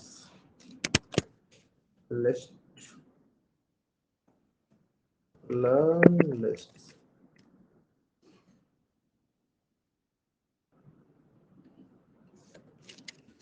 हम तो आप चाहो तो ऐसे कर लो, array list of integer list equals to new array list. अब ये एरे लिस्ट कहां से आएगा भैया, तो एरे लिस्ट देखोगे यहाँ पे, तो ये इंपोर्ट करने के लिए कह रहा है, import array list from Java dot यूटिल। मैंने आपको बताया था पहले कि ये सब की सब चीजें जावा डॉट यूटिल पैकेज के अंदर है। अगर आप जाओगे खोलोगे जार को, ठीक है, तो वहां पर आप देखोगे कि जावा पैकेज है, उसके अंदर यूटिल नाम का पैकेज है, उसके अंदर ये सारी सारी चीजें मेंशन है, array list, link list, stack, Q, सब की सब चीजें वहीं पे डिफाइंड है, एक ही पैकेज के अंदर ये सब चीजें हैं।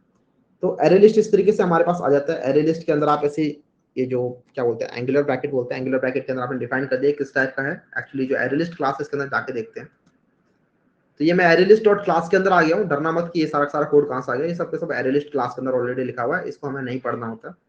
ये सारी सारी चीजें एरे लिस्ट क्लास के अंदर में मिल रखी है। इसने एक्सटेंड कर रखा है एब्स्ट्रैक्ट लिस्ट को, वो तो कोई बात नहीं, लेकिन इसने इंप्लीमेंट किया हुआ है लिस्ट को, देख रहे हो, लिस्ट को इसने इंप्लीमेंट किया हुआ है। तो हमने देखा था, हाँ, एरे लिस्ट जो होता है वो एक लिस्ट क्लास, लिस्ट इंटरफेस को इंप्लीमेंट करता है। और फिर लिस्ट इंटरफेस के अंदर भी आप लोग चाहो तो जा सकते हो। ये देखो, ये पब्लिक इंटरफेस है लिस्ट, जिसने एक्सटेंड कर रखा है कलेक्शन को, ठीक है। तो एक इंटरफेस जो होता है वो दूसरे इंटरफेस को इस तरीके से एक्सटेंड कर सकता है, एक इंटरफेस दूसरे इंटरफेस को एक्सटेंड कर सकता है। तो कुछ कुछ चीजें डिफाइंड है लिस्ट के अंदर, int size is empty, तो ये इसके कुछ कुछ फंक्शंस हैं जो इसके नीचे वाली क्लासेस को इंप्लीमेंट करना ही पड़ेंगे, ठीक है। कंटेन्स, इटरेटर, टू एरे, ये वही तो फंक्शन है जो मैंने यहाँ पे लिखे हुए थे, देख रहे हो, ऐड, ऐड ऑल, ऐड और ऐड ऑल, ये सब के सब एक्चुअली यहाँ डिफाइंड है। ऐड और ऐड ऑल जो है वो इस कलेक्शन के अंदर डिफाइंड है। कलेक्शन को भी खोल के देख लेते हैं। यहाँ पर size is empty iterator to array add कहाँ पर है, ये रहा, ठीक है। ऐड इतना ऊपर डिफाइंड है, ऐड कलेक्शन में डिफाइंड है, तो कलेक्शन से लिस्ट में अपने आप ही आ जाएगा, लिस्ट में डिफाइन करने की जरूरत नहीं है। लिस्ट के अंदर लिस्ट वाले फंक्शन डिफाइन कर दो, इज एम्प्टी वगैरह ये सब चीजें, टू एरे वगैरह। और फिर एरे लिस्ट एक क्लास है जिसको ये सब चीजें इंप्लीमेंट करनी पड़ेंगी। आप देखोगे यहाँ पर कि जो भी हम फंक्शन पढ़ेंगे ना, जो भी हम फंक्शन पढ़ेंगे, एक्चुअली देख ही लेते हैं, लिस्ट में कुछ चीजें ऐड करके देखते हैं। लिस्ट डॉट ऐड 23 ऐसे प्रिंट कर लेते हैं लिस्ट को। ये ऐड फंक्शन कहाँ से आया, तो ऐड फंक्शन आप देखोगे ये एरे लिस्ट में, एरे लिस्ट डॉट क्लास के अंदर ये ऐड फंक्शन बना हुआ है, ठीक है। ये ऐड क्या कर रहा है, ये ऐड कुछ कुछ कर रहा है, ये एक्चुअली ऐड कर रहा है, ठीक है। ये इस एलिमेंट को लेके ऐड कर रहा है, लेकिन उसको पढ़ने की जरूरत है नहीं आपको, ठीक है, कि वो कर क्या रहा है। क्यों नहीं पढ़ना है, क्योंकि जावा ने उसको बहुत अच्छे से लिखा हुआ है, जेडीके बनाने वालों ने, वो अच्छे से लिखा हुआ है, टेंशन मतलब उसमें कोई दिक्कत कभी भी नहीं आने वाली है। तो इस तरीके से लिस्ट के अंदर आप लोग चीजें ऐड कर सकते हो। सिमिलरली आप कुछ और चीजें ऐड कर दो, लिस्ट डॉट ऐड 45, तो सिर्फ आप इन टाइप की इंटीजर टाइप की चीजें ही इसके अंदर ऐड कर रहे होगे। अगर आप इसके अंदर ऐड करना चाहोगे ये सब, लिस्ट डॉट ऐड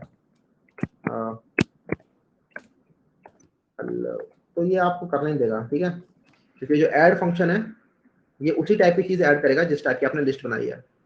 तो ये एरर आ रहा है यहाँ पर, ठीक है, इसको हम हटा देते हैं, चला के देखते हैं चलेगा ये। आप देख रहे हो 23 और 45 आपका प्रिंट हो गया। कोई भी दिक्कत अभी तक जो लिखा है?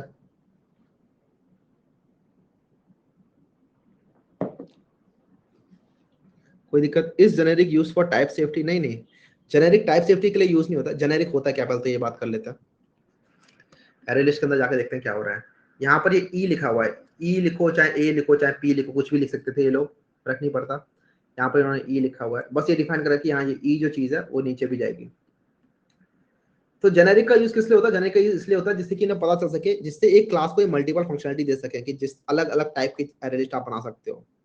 तो ये बेसिकली टाइप हो गया कि एरे लिस्ट किस किस टाइप की हो सकती है। एरे लिस्ट आप किसी भी टाइप की बना सकते हो, राइट, सिर्फ इंटीजर क्लास की नहीं। आप चाहो तो स्ट्रिंग का एरे लिस्ट बनाना है तो उसके लिए आप स्ट्रिंग डिफाइन कर दोगे, तो यहाँ पर एरे लिस्ट ऑफ स्ट्रिंग बन जाएगी। अगर ये ऐसा नहीं करते तो यहाँ पर टाइप सेफ्टी में इशू आता है, इनको पता नहीं चलता कि कौन सी क्लास की एरे लिस्ट है, कौन सी चीज की एरे लिस्ट है, ठीक है। तो वहां पर वो किसके भरोसे रहते हैं कि जो पहला एलिमेंट डाला है उसी टाइप की वो बाय डिफॉल्ट बना देगा।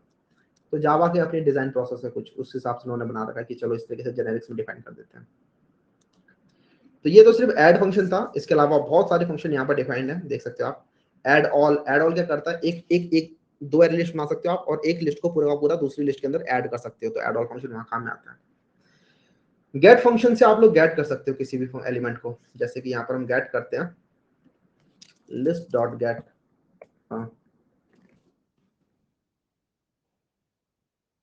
जीरो एलिमेंट, एक second,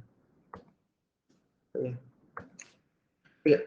list dot get zero करेंगे तो क्या होगा, जीरो एलिमेंट जो होगा इस लिस्ट के अंदर 23 पोजीशन, 23 जो है वो आपको मिल जाएगा। देख लो 23 मिल रहा है, तो ये जीरो बेस्ड इंडेक्सिंग होती है। एक्चुअली एरे लिस्ट अपने अंडर में, अंडर द हुड जो होता है वो एरे ही यूज कर रहा होता है, ठीक है। एरे लिस्ट जो अपने अंडर द हुड, अगर आप देखोगे कि अगर आप इसकी फंक्शनलिटीज के अंदर डीप डाउन करते जाओगे ना, तो देखोगे ये ऐड कहाँ पे कर रहा है, ये एक्चुअली एक एरे के अंदर ही ऐड कर रहा होता है। Element data, this is an array, right, ये एक एरे के अंदर ही ऐड कर रहा है। तो फिर भैया एरे ही क्यों यूज नहीं कर लेते, एरे लिस्ट क्यों यूज करना चाहिए? एक्चुअली एरे लिस्ट जो होता है ना वो एक रीसाइजेबल एरे होता है। देखो सबसे पहले इन्होंने लिखा हुआ है रीसाइजेबल एरे, दिख रहा है ना, हाँ, resizable array implementation of list interface implements all optional list operation and provision, जो भी है। तो एक रीसाइजेबल एरे होता है, इसका मतलब क्या है, इसके अंदर आपको डिफाइन करने की जरूरत नहीं कि इसका साइज कितना रहने वाला है इस एरे का, ठीक है। इसके अंदर आप जितने मर्जी एरे पास कर सकते हो, जितने मर्जी एलिमेंट पास कर सकते हो, ठीक है। डायनेमिक एरे होता है। अदर्स कह रहा है तो ये स्पेस ज्यादा लेगा क्या? नहीं, एक्चुअली अपने अंदर ये एक एरे यूज कर रहा होता है, अपने अंदर ये एरे ही यूज कर रहा होता है, लेकिन उस एरे के अंदर ये एलिमेंट भरता रहता है। जैसे ही दिखता है कि हाँ एरे भरने वाला है, तो ये तुरंत एरे अपने जो अंडर जो एरे है उसके साइज को डबल कर देता है, फिर इसमें आप जितने मर्जी एलिमेंट भर सकते हो। उसकी टेंशन लेने की जरूरत नहीं है आपको, एब्स्ट्रैक्शन एक तरीके से, ठीक है। Array list is also an abstraction over the array. तो आप चाहो तो खुद से भी बना सकते थे एरे लिस्ट, ठीक है, आप ही आप अंडर द हुड एक एरे बना लेते जिसके अंदर जैसे एलिमेंट फिल करे आ रहा है बंदा करता रहेगा और जैसे लगेगा कि यहाँ काफी फिल हो गए तो आप अंडर द हुड उसके साइज को बढ़ा दो, ठीक है। लेकिन ये काम एरेलिस्ट अपने आप ही कर रहा है, तो ये ज्यादा स्पेस लेता है। हाँ मतलब इसको पता नहीं होता कितने साइज का बनाना है, तो ये डबल करता रहता है, थोड़ा ज्यादा लेता है स्पेस, सही बात है।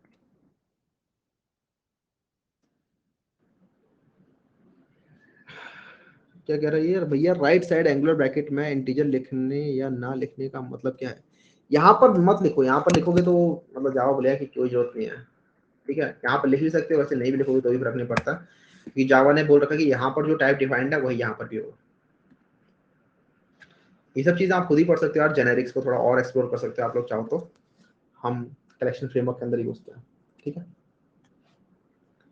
और भी मेथड्स हैं, जरा देख लेते हैं। गेट हमने देख लिया, इटरेटर समझ लेते हैं। इटरेटर वैसे हम बहुत ज्यादा यूज करते नहीं है, क्योंकि हमें अगर इटरेट करना होता है एक लिस्ट के अंदर, सपोज फॉर हमें सारे एलिमेंट पर जाना है और सभी एलिमेंट को डबल करके प्रिंट करना है, तो फॉर क्या कर सकते हैं, दो तीन तरीके हैं।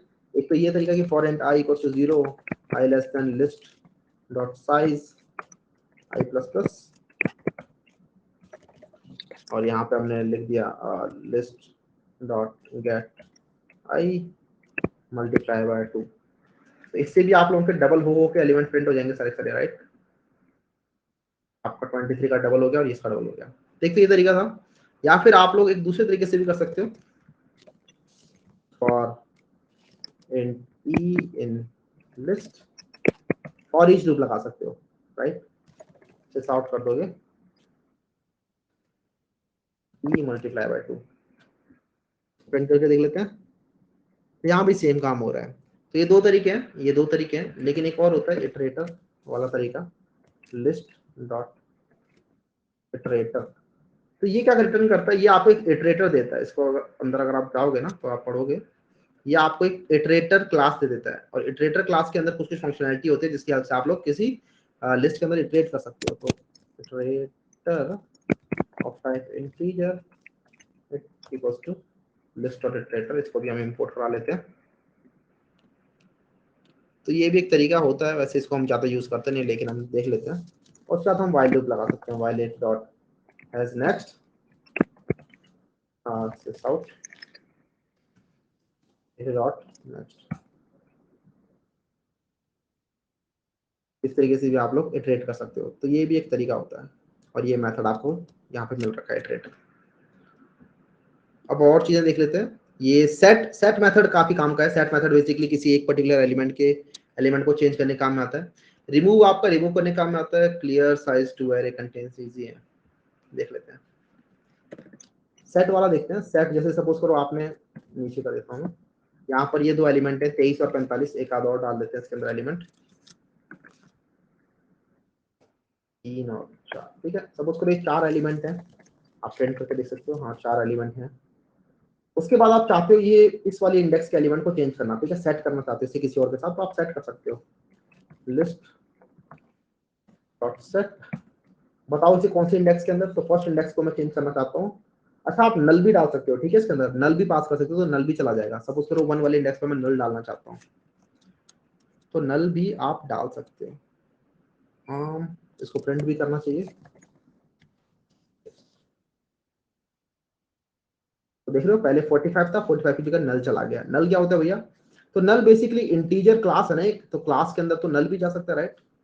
तो क्लास है ये, तो इंटीजर टाइप की वैल्यू डल रही है, तो नल भी डल सकता है इसके अंदर। आप किसी और चीज के साथ भी सेट कर सकते हो। लिस्ट डॉट सेट, सपोज करो 0th पोजीशन को आप सेट कर देते हो 100 के साथ, तो ये भी काम करेगा। तो 23 की जगह हो गया 100 और 45 की जगह हो गया नल, कोई दिक्कत?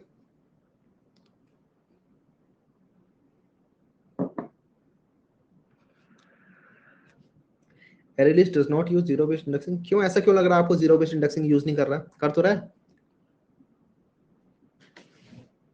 जीरो बेस्ड इंडेक्सिंग सामने तो दिख रही है हमें, फर्स्ट पोजीशन पर नल आया है और 0th पोजीशन पे 100 आया है, ऐसा क्यों लगा आपको?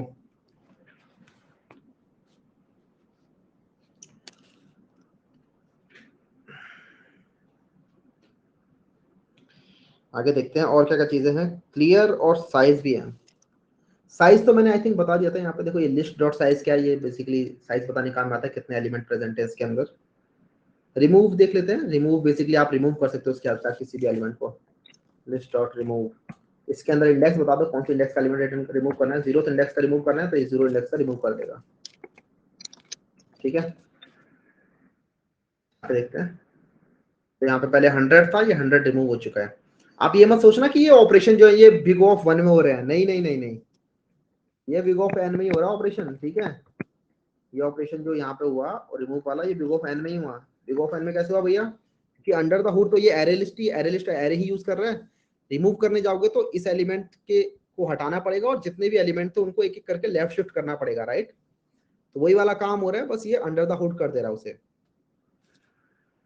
सेट वाला काम जो है ये आपका बिग ऑफ 1 है, लेकिन क्योंकि इसमें तो करना ही क्या है, उस पोजीशन पे जाना है। जैसे एरे के अंदर भी क्या होता है, उसी पोजीशन पे गए किसी भी इंडेक्स पे, एलिमेंट को चेंज कर दिया, वो तो कोई इजी काम है। वो तो ऐड करना भी बिग ऑफ 1 है, क्योंकि आपको सीधे एंड में जाना है और आपने ऐड कर दिया, लास्ट में गए ऐड कर दिया। ठीक है, अच्छा इसके अंदर एक इंसर्ट भी होता है, list dot insert, sorry insert नहीं होगा इसमें, लिस्ट डॉट ऐड। अच्छा ये ऐड ही होता है। ऐड एक तरीके से ओवरलोडेड है इसके अंदर। आप इसके अंदर बता सकते हो कि किस पोजीशन पे आपको ऐड करना है। तो 0th पोजीशन पे अगर 23 ऐड करना है, ये मेथड ओवरलोडिंग हो रखी है, ये तो हमने पढ़ा था। ये मेथड ओवरलोडिंग हो सकती है कि ऐड फंक्शन के अंदर आप चाहो तो एक चीज पास करो, चाहे दो चीज पास कर दो। दूसरी वाला जो है वो क्या करता है, पहले वाला इसके अंदर इंडेक्स होता है कि किस इंडेक्स में आपको इंसर्ट करना है, और दूसरा वाला कि क्या चीज इंसर्ट करना है। तो ये 0th पोजीशन पे 23 इंसर्ट कर देगा। देखते हैं चला के, इसको पहले प्रिंट कर लेते हैं।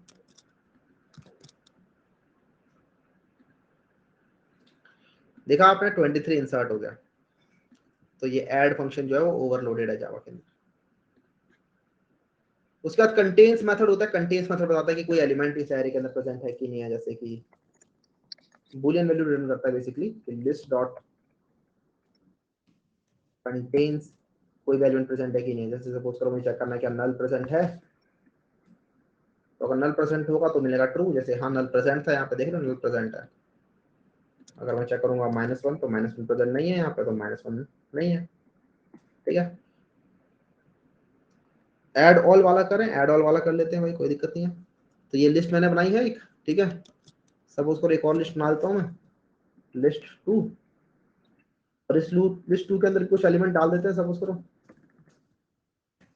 इस लिस्ट 2 के अंदर डाल दिया, सपोज करो मैंने 300 4500 लिस्ट 2 के अंदर। उसके बाद लिस्ट 2, उसके बाद आप क्या कर सकते हो, list dot add all list 2। ठीक है, इसका मतलब क्या है कि जो मेरी पहली वाली लिस्ट थी जिसके अंदर आपने ये 4 एलिमेंट डाल रखे हैं, इन 4 एलिमेंट को डालने के बाद इसके अंदर लिस्ट 2 के अंदर जो 2 एलिमेंट थे वो भी डाल दो। अब इसके बाद अगर हम प्रिंट करेंगे, बाकी सारी चीजें हटा देता हूं मैं नीचे से, तो आप देखोगे कि 300 और 4500 ये सब चीजें एक साथ ही घुस गई होंगी इसके अंदर। देख रहे हो, तो ऐड ऑल ये काम करता है। सेट और ऐड में डिफरेंस क्या हुआ समझो। सेट वाला उसी एलिमेंट को चेंज करता है बस, और ऐड वाला उस जगह पे इंसर्ट कर देता है बस एक। तो सेट करते तो बस एलिमेंट अपडेट होता है, इंसर्ट कर ऐड करते हैं तो एलिमेंट बीच में घुस जाता है एक नया।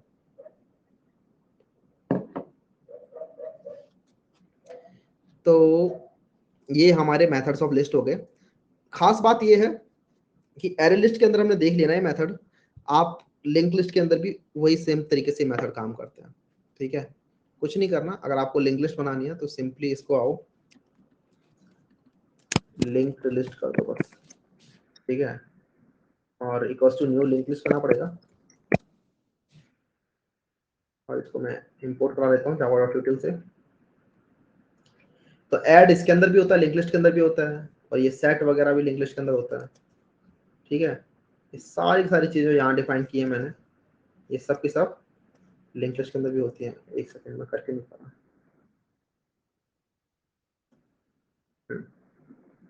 चीजें जो है वो लिंक लिस्ट के अंदर भी डिफाइंड है। लेकिन इस बार टाइम कॉम्प्लेक्सिटी डिफरेंट हो जाएगी। जैसे रिमूव वगैरह की टाइम कॉम्प्लेक्सिटी डिफरेंट हो जाएगी। ठीक है, तो क्योंकि वो अंडर द हुड जो है वो लिंक लिस्ट इंप्लीमेंट कर रहा है। अब लिंक लिस्ट कैसे काम करता है वो हम पढ़ेंगे लिंक लिस्ट के अंदर। तो इसलिए मैं भी आपको नहीं बताने वाला link list under the hood कैसे काम करता है। वो हम लिंक लिस्ट जब हम पढ़ रहे होंगे तो हम पढ़ेंगे। कलेक्शन फ्रेमवर्क अभी हम देख रहे थे, तो हाँ लिंक लिस्ट ऑलरेडी डिफाइंड है जावा कलेक्शन के अंदर, जिसके अंदर कुछ कुछ फंक्शनलिटी दे रखी है। तो यहाँ पर कोई भी दिक्कत नहीं आई, मैंने बस एरे लिस्ट को लिंक लिस्ट में कन्वर्ट कर लिया और ये सब के सब आपस में काम करेंगे। हर्षित कह रहा है हैज नेक्स्ट बताओ। अच्छा, इटरेटर के अंदर हैज नेक्स्ट, ये देखो हैज नेक्स्ट बोलता है कि जब तक इसके अंदर नेक्स्ट एलिमेंट है तब तक आगे बढ़ो। यहाँ पे लिखा हुआ returns true if the iteration has more elements. और नेक्स्ट करते हैं तो क्या होता है, करंट एलिमेंट प्रिंट हो जाता है और नेक्स्ट पे आप चले जाते हो, returns the next element in the iteration. तो इट डॉट नेक्स्ट क्या करता है, करंट एलिमेंट प्रिंट करता है, करंट एलिमेंट रिटर्न करता है, returns the next iteration, returns the next element in the iteration. तो करंट एलिमेंट प्रिंट होता है और नेक्स्ट पे पहुंच जाता है पॉइंटर, ये होता है बस। तो ये आगे बढ़ता रहेगा जब तक कि नेक्स्ट नहीं मिल जाता, और जैसे नेक्स्ट नहीं मिलेगा वैसे ही रुक जाएगा, कोई दिक्कत। और यही सेम चीज आप, क्योंकि मैंने देखो लिस्ट डॉट इटरेटर लिखा हुआ है और लिस्ट हमारी अब एरे लिस्ट बन चुकी है, लिंक लिस्ट बन चुकी है, लेकिन कोई दिक्कत नहीं है क्योंकि ये सब चीजें लिस्ट से आ रही हैं।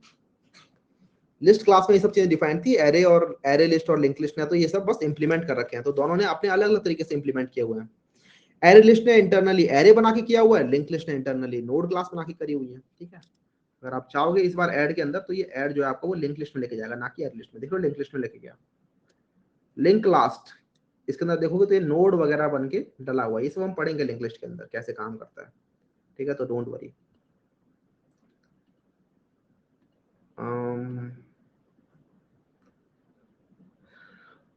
तो लिस्ट के अंदर इतना ही था फिलहाल के लिए। स्टैक को भी देख लेते हैं। स्टैक भी आप चाहो तो यहाँ पे स्टैक कर दो, इसको और कुछ नहीं। स्टैक ऑफ इंटीजर को चाहिए स्टैक, ठीक है, स्टैक को इंपोर्ट करा लेंगे। आप एक और चीज कर सकते हो, यहाँ पर इन सबको हटा के स्टार कर दोगे तो सब कुछ ही हो गया। सब चीजें स्टैक के अंदर भी होती है। ठीक है, स्टैक के अंदर भी आप लोग ऐसे एलिमेंट ऐड कर सकते हो, आप एलिमेंट चेंज कर सकते हो स्टैक के अंदर भी, लेकिन स्टैक के अंदर डालने का तरीका अलग होता है। ठीक है, स्टैक के अंदर जिस तरीके से एलिमेंट डालते हैं वो अलग तरीके से डाल रहे होते हैं। अब लिस्ट में इतना ही था बताने के लिए मुझे मेरे पास। अब हम आगे बढ़ते हैं, हम बात करते हैं अब सेट की। सेट एक काफी कमाल का डेटा स्ट्रक्चर होता है और सेट की हेल्प से आप लोग ये इंश्योर कर पाते हो कि एक टाइप का एलिमेंट एक ही बार डाले, दोबारा ना डाले। सेट के अंदर और भी कमाल की चीजें होती हैं, जैसे कि इसके अंदर जो भी ऑपरेशन होते हैं लाइक गेट, कंटेन्स और ऐड, ये सब के सब बिग ऑफ वन में काम करते हैं। तो बहुत ज्यादा आप यूज कर रहे होते हैं सेट का। लर्न सेट, देखते हैं किस तरीके से काम करते हैं। सेट के अंदर भी आप लोग ज्यादातर हैश सेट ही यूज कर रहे होते हैं। ठीक है, इसके अंदर हम यही वाला चीज पढ़ने वाले हैं, ये हैश सेट, क्योंकि हैश सेट ही आप यूज कर रहे होते हैं most of the time. Linked hash set जो होता है वो अंडर द हुड जो होता है वो लिंक लिस्ट यूज कर रहा होता है, और ट्री सेट जो होता है वो अंडर द हुड एक ट्री मैप यूज कर रहा होता है। लेकिन ये इन दोनों की जो टाइम कॉम्प्लेक्सिटी होती है एकदम बकवास होती है। और सेट को यूज करना है तो आपको हैश सेट आप मतलब 99.9% ऑफ द टाइम यूज कर रहे होते हो। इनम सेट भी आप बहुत कम यूज कर रहे होते हो। इनम आप तब यूज कर रहे हो जब आप इनम का सेट बनाना होता है, ये ज्यादा डेवलपमेंट में यूज होता है। ठीक है, जब आप बैक एंड या फ्रंट एंड डेवलपमेंट कर रहे होते हो तब मोस्टली आप बना रहे होते हो इसको। लेकिन मोस्ट ऑफ द टाइम, जैसे मैंने बताया 99.9% ऑफ द टाइम सेट मतलब हैश सेट होता है। हैश सेट को देख लेते हैं। हम भी इस डीएसए कोर्स के अंदर हैश सेट के अलावा और कुछ यूज करने वाले नहीं है। देखते हैं, सेट ऑफ इंटीजर, सब उसको सेट ऑफ स्ट्रिंग बनाते हैं। Set of string set equal to new hash set. तो यहाँ पर मैंने सेट करके लिख दिया, आप लोग चाहो तो हैश सेट लिख दो, यहाँ भी कुछ फर्क नहीं पड़ता, एक ही बात होती है। ठीक है, चाहो तो आप ऐसे लिख दो हैश सेट, या फिर मुझे याद आता है ऐसे सेट लिखने की। क्यों लिख सकता हूँ मैं ऐसा, क्योंकि hash set is a set, right, क्योंकि हैश सेट इंप्लीमेंट कर रहा है सेट को। उसके बाद इनको इंपोर्ट करा लेना है, यहाँ पर मैं स्टार लिख देता हूँ, सब कुछ हो जाएगा।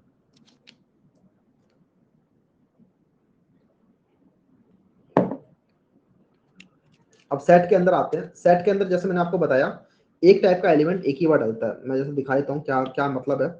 जैसा हमने देखा था एरे लिस्ट के अंदर, मतलब लिस्ट के अंदर सारे कॉन्टिगुअस फैशन में डले हुए थे, राइट। सेट कहता है वेल ऐसा नहीं होने दूंगा मैं one type of element only one time, repetition, sorry, duplicates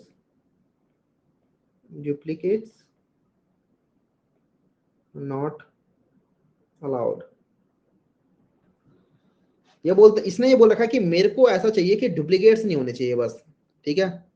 उसके बाद आप इसे अलग अलग तरीके से इंप्लीमेंट कर लो, भले ही चाहे आप इनम सेट बना लो, चाहे आप हैश सेट बना लो, चाहे लिंक टेस्ट सेट बना लो, चाहे ट्री मैप बना लो, बस डुप्लीकेट अलाउ नहीं करूंगा मैं। इसका मतलब कि अगर एक सेट बना हुआ है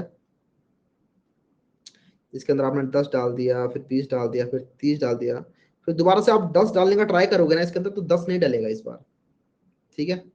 ये चेक करेगा क्या 10 पहले से है इसके अंदर, हाँ 10 पहले से है तो मत डालो। बात समझ में आ रही है?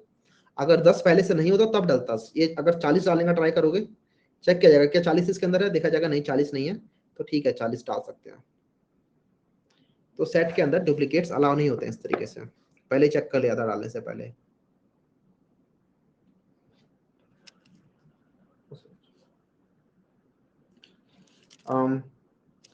सेट के अंदर चीजें ऐड करते हैं, सेट डॉट ऐड सपोज करो, अब स्ट्रिंग डलेंगे इसके अंदर, सिर्फ स्ट्रिंग डाल सकते हैं, तो फ्रूट डाल देते हैं कुछ कुछ, एप्पल, सेट डॉट ऐड,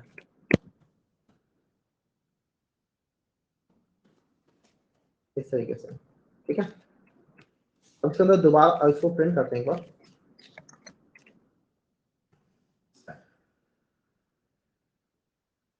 यहाँ पर देख रहे हो पहले एप्पल मिला, देन मैंगो मिला, इसके बाद इसके अंदर कुछ और चीजें भी डालते हैं, सपोज करो दोबारा से मैं डालता हूँ एप्पल,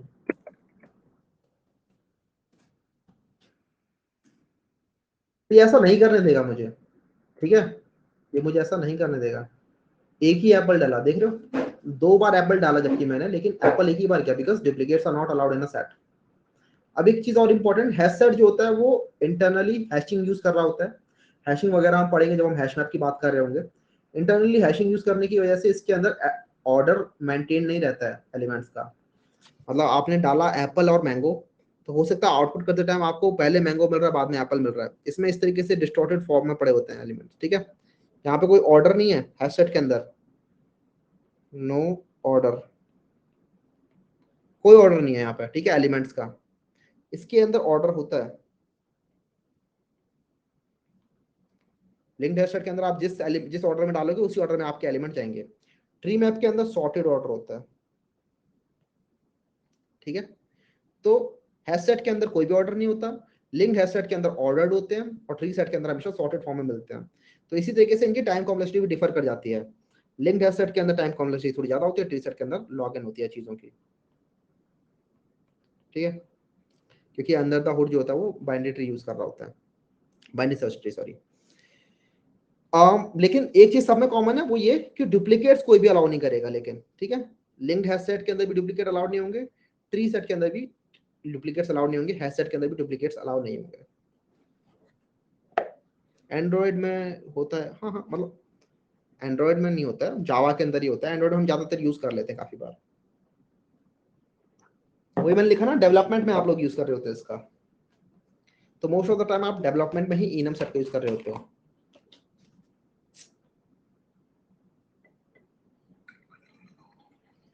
एक मिनट का गैप ले लेते हैं, 10:03 हो रहे हैं, 10:04 पे आ जाओ, ठीक है।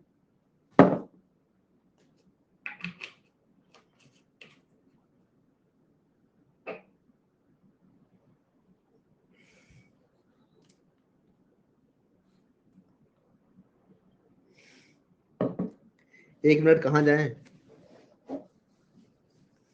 जहां जाना हो वहां जाइए, वर्ल्ड इज योर ऑयस्टर। लेकिन एक मिनट बाद वापस आ जाओ। सेट के डिफरेंट मेथड कौन कौन से हैं, ये लो, ये हैं सेट के मेथड्स।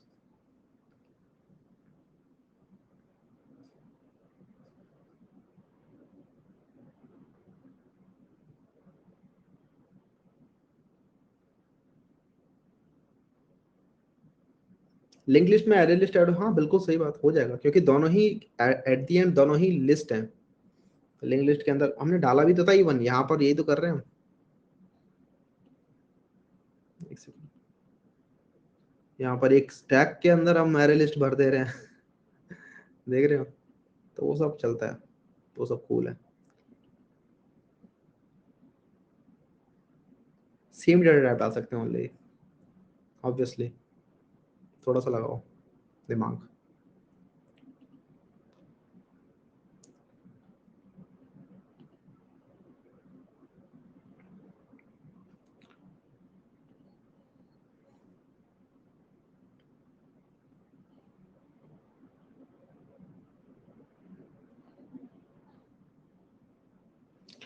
भैया हैश सेट के अंडरलाइन डेटा स्ट्रक्चर क्या होता है? हैश सेट के अंडरलाइन बहुत सारी चीजें यूज होती है यार, ठीक है, लेकिन जो एक चीज ज्यादा यूज हो रही होती है वो actually internal working of hash में आप पढ़ेंगे, हम वहां पर आप देखोगे।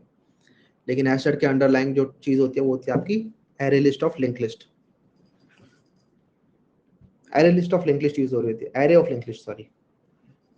तो वो हम पढ़ेंगे जब हैशिंग पढ़ रहे होंगे अच्छे से, हैश टेबल। चलो सेट में आते हैं वापस। तो सेट के अंदर ये कुछ कुछ मेथड हैं जो हम देखने वाले हैं। वैसे तो हमें समझ में आ रहा होगा, मैं आपको यहीं पे लिख देता हूँ, मैं दोबारा रिपीट नहीं करना चाहता। ऐड की हेल्प से आप लोग ऐड करते हो, ऐड ऑल की हेल्प से आप लोग ऐड कर लेते हो बहुत सारे सेट्स को। अब यहाँ पर एक जो क्वेश्चन पहले भी था, क्या लिंक एरे लिस्ट के अंदर लिंक लिस्ट डाल सकते हैं? हाँ बिल्कुल डाल सकते हो। सिमिलरली एक हैश सेट के अंदर आप लिंक हैश सेट भी डाल सकते हो, एक हैश सेट के अंदर आप ट्री सेट डाल सकते हो, वो कोई दिक्कत वाली बात नहीं है। और सिमिलरली एक हैश सेट के अंदर आप जैसे ही एक ट्री सेट के अंदर जैसे ही आप हैश सेट भरोगे तो वैसे ही वो सबके सब सॉर्ट हो जाएंगे ट्री सेट के अंदर, क्योंकि ट्री सेट जो है वो सॉर्टेड फॉर्म में रखता है एलिमेंट्स को। एक बार मैं दिखा भी देता हूँ आपको, देखो मैं एक चीज दिखाता हूँ आपको। जैसे हमने यहाँ पे डाला मैंगो एंड एप्पल, इसके बाद हम कुछ और चीजें भी डालते हैं इसके अंदर, सपोज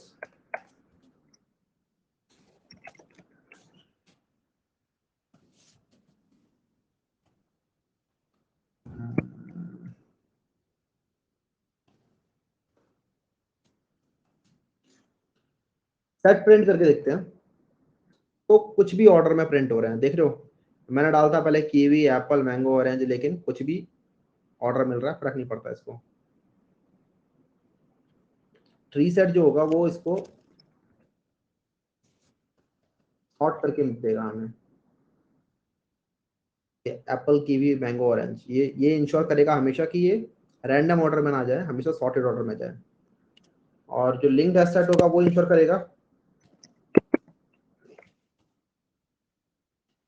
कि जो भी एलिमेंट जा रहे हैं कि जिस ऑर्डर में जा रहे हैं, पहले कीवी गया था तो पहले कीवी आना चाहिए, फिर एप्पल, फिर मैंगो, फिर ऑरेंज। तो ये तीनों हम समझ में आ गए। इसके बाद ऐड हमने देख लिया, ऐड ऑल समझ गए। रिमूव की हेल्प से आप लोग रिमूव कर सकते हो किसी भी एलिमेंट को। तो सेट डॉट रिमूव, सपोज करो आपको इसमें से कीवी को उड़ाना है, पहले चेक किया जाएगा कि कीवी इसके अंदर है, अगर कीवी होगा तो रिमूव हो जाएगा, अदरवाइज कुछ रिमूव नहीं होगा। तो देखा गया हाँ कीवी था तो कीवी रिमूव हो गया। इटरेटर समझ गए, इटरेट करने काम में आता है। रिमूव, रिमूव करने काम आता है। Remove all, remove all the element that the set from the set that is present in another specified set। तो अगर एक सेट के अंदर कुछ एलिमेंट हैं, सपोज करो एक बड़ा सेट है और एक छोटा सेट है, ये ए है ये बी है, अगर आप ए डॉट रिमूव ऑल बी कर दोगे तो ए में से वो एलिमेंट रिमूव हो जाएंगे जो बी के अंदर भी पड़े हुए हैं, ठीक है? वो एलिमेंट जो बी के अंदर भी पड़े हुए हैं, कुछ कुछ एलिमेंट होंगे ना जो बी के अंदर भी पड़े हुए, वो रिमूव हो जाएंगे। रिटेन ऑल ये करता है वो एलिमेंट रख लेता है जो बी के अंदर प्रेजेंट है, बाकी सब हटा देता है। रिमूव क्लियर सारे सारे उड़ा देता है, साइज पता ही चल गया। टू एरे आपको बस एरे में कन्वर्ट करने का काम में आता है। कंटेन्स चेक करता है कोई एलिमेंट प्रेजेंट है कि नहीं है। कंटेन्स ऑल चेक करता है कि एक सेट के अंदर दूसरे सेट वाले एलिमेंट प्रेजेंट है कि नहीं है। Hash code returns hash code value, ये हैश कोड तो सभी के अंदर होता है वैसे, ये हमने देखा था ऑब्जेक्ट के अंदर ही डिफाइंड होता है।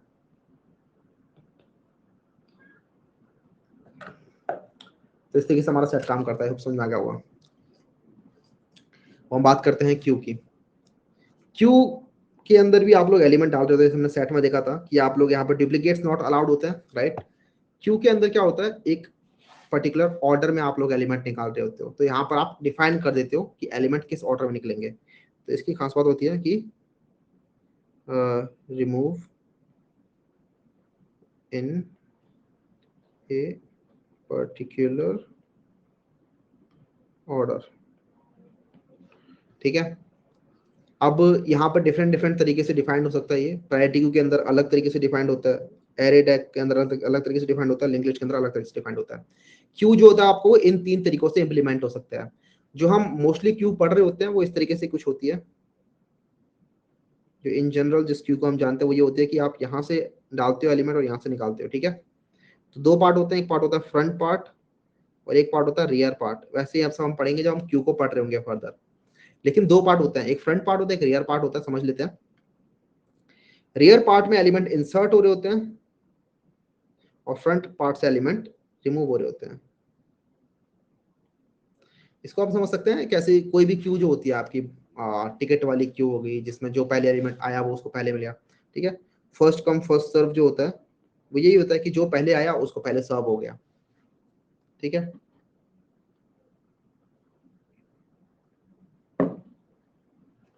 तो इसके अंदर हाँ एक ने कहा, डब्ल्यू ने कहा फीफो, हाँ फीफो भी कहते हैं इसे, फर्स्ट इन फर्स्ट आउट। जो पहले एलिमेंट गया था वही पहले एलिमेंट बाहर निकलेगा, ठीक है। ये होता है क्यू। तो इन पर्टिकुलर ऑर्डर से मेरा मतलब क्या है कि लिंक लिस्ट तो ये चीज फॉलो कर रही होगी। एरे टैग जो होता है वो डबली एंडेड क्यू होता है, ठीक है, डबली एंडेड क्यू। इसकी प्रॉपर्टी अलग होती है, ये भी हम पढ़ेंगे एक्चुअली इस कोर्स में। डबली एंडेड क्यू का मतलब क्या है कि ये दोनों साइड से आप इसमें सेम ऑपरेशन डिफाइंड है कि इंसर्ट भी आप 2 साइड से कर सकते हो और रिमूव भी आप दोनों साइड से कर सकते हो। डबली एंडेड क्यू ये होती है। तो मोस्टली स्लाइडिंग विंडो वाली प्रॉब्लम करने में काम में आता है, जिसमें हमें दोनों साइड से ऑपरेशन परफॉर्म करने पड़ते हैं। प्रायोरिटी क्यू के अंदर एक प्रायोरिटी के डिफाइन हिसाब से आपके एलिमेंट बाहर निकल रहे होते हैं कि आप एलिमेंट डालते तो हो जैसे भी आपको डालने हैं, लेकिन वो एलिमेंट पहले बाहर निकलेगा जिसकी आपने कुछ प्रायोरिटी डिफाइन कर रखी है। सपोज करो जो एलिमेंट आपने डाले थे इसमें ये वाला एलिमेंट जो है वो सबसे हाईएस्ट प्रायोरिटी का है, तो बाहर निकलने की बारी में ये बाहर निकलेगा। उसके बाद सपोज करो ये वाला सेकंड प्रायोरिटी का है, तो उसके बाद सेकंड टाइम में ये बाहर निकलेगा, ठीक है। तो वही है, जैसे अगर एक क्यू बन रखी है आपकी जिसके अंदर कुछ वीआईपी लोग भी घुस गए हैं, तो उन वीआईपी लोगों को पहले एक्सेस मिलेगी, राइट। प्रायोरिटी डिफाइंड है इस तरीके से कि पहले प्राइम मिनिस्टर आएगा, फिर उसके बाद ये वाला मिनिस्टर आएगा, फिर ये वाला मिनिस्टर आएगा, या जो भी है।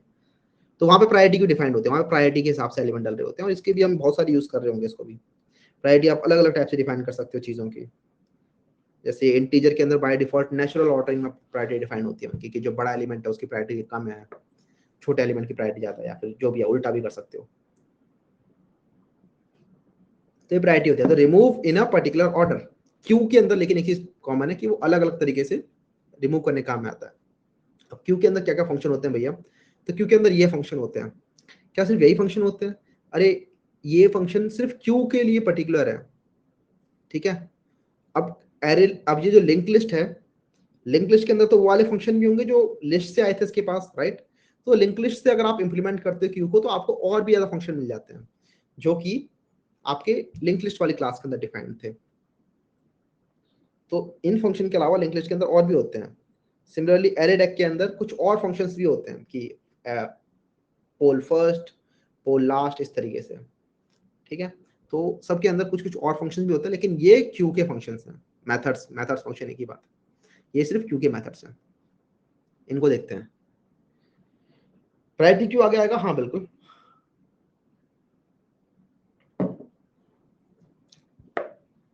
अब जरा देखते हैं क्यू कैसे काम करता है।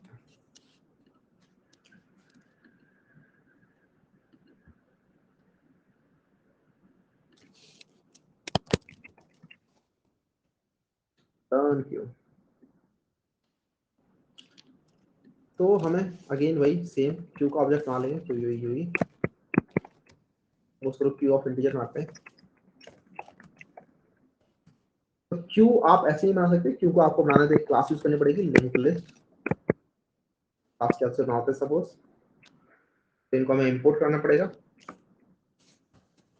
Post Java dot यूटिल dot star. अब क्यू में हम डालते हैं चीजें।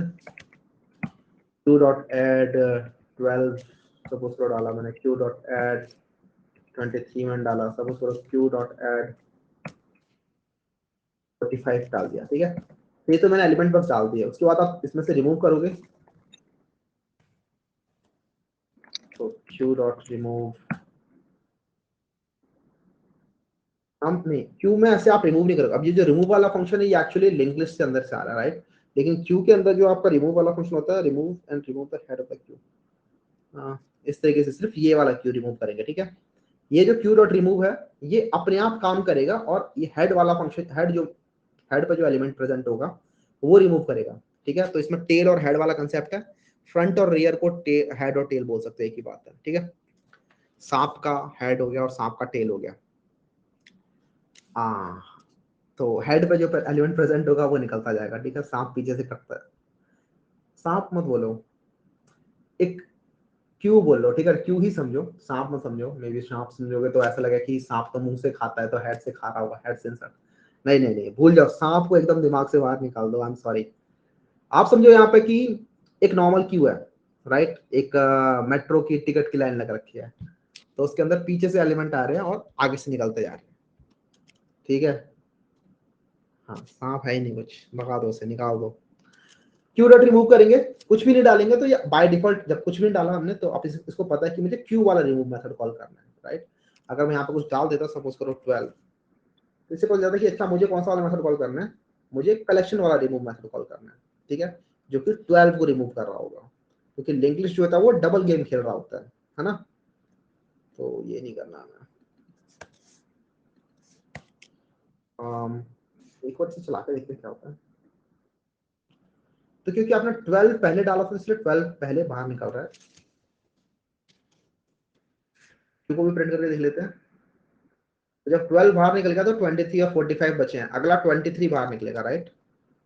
अगर मैं दोबारा से करूंगा क्यू डॉट रिमूव, तो इस बार 23 बाहर निकल जाएगा, ठीक है। 23 बाहर निकल गया, तो इस तरीके से हमारा ये काम कर रहा है।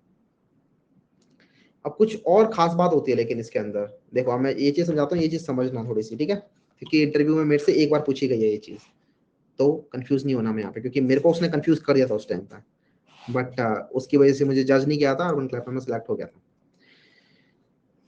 देखो, एड और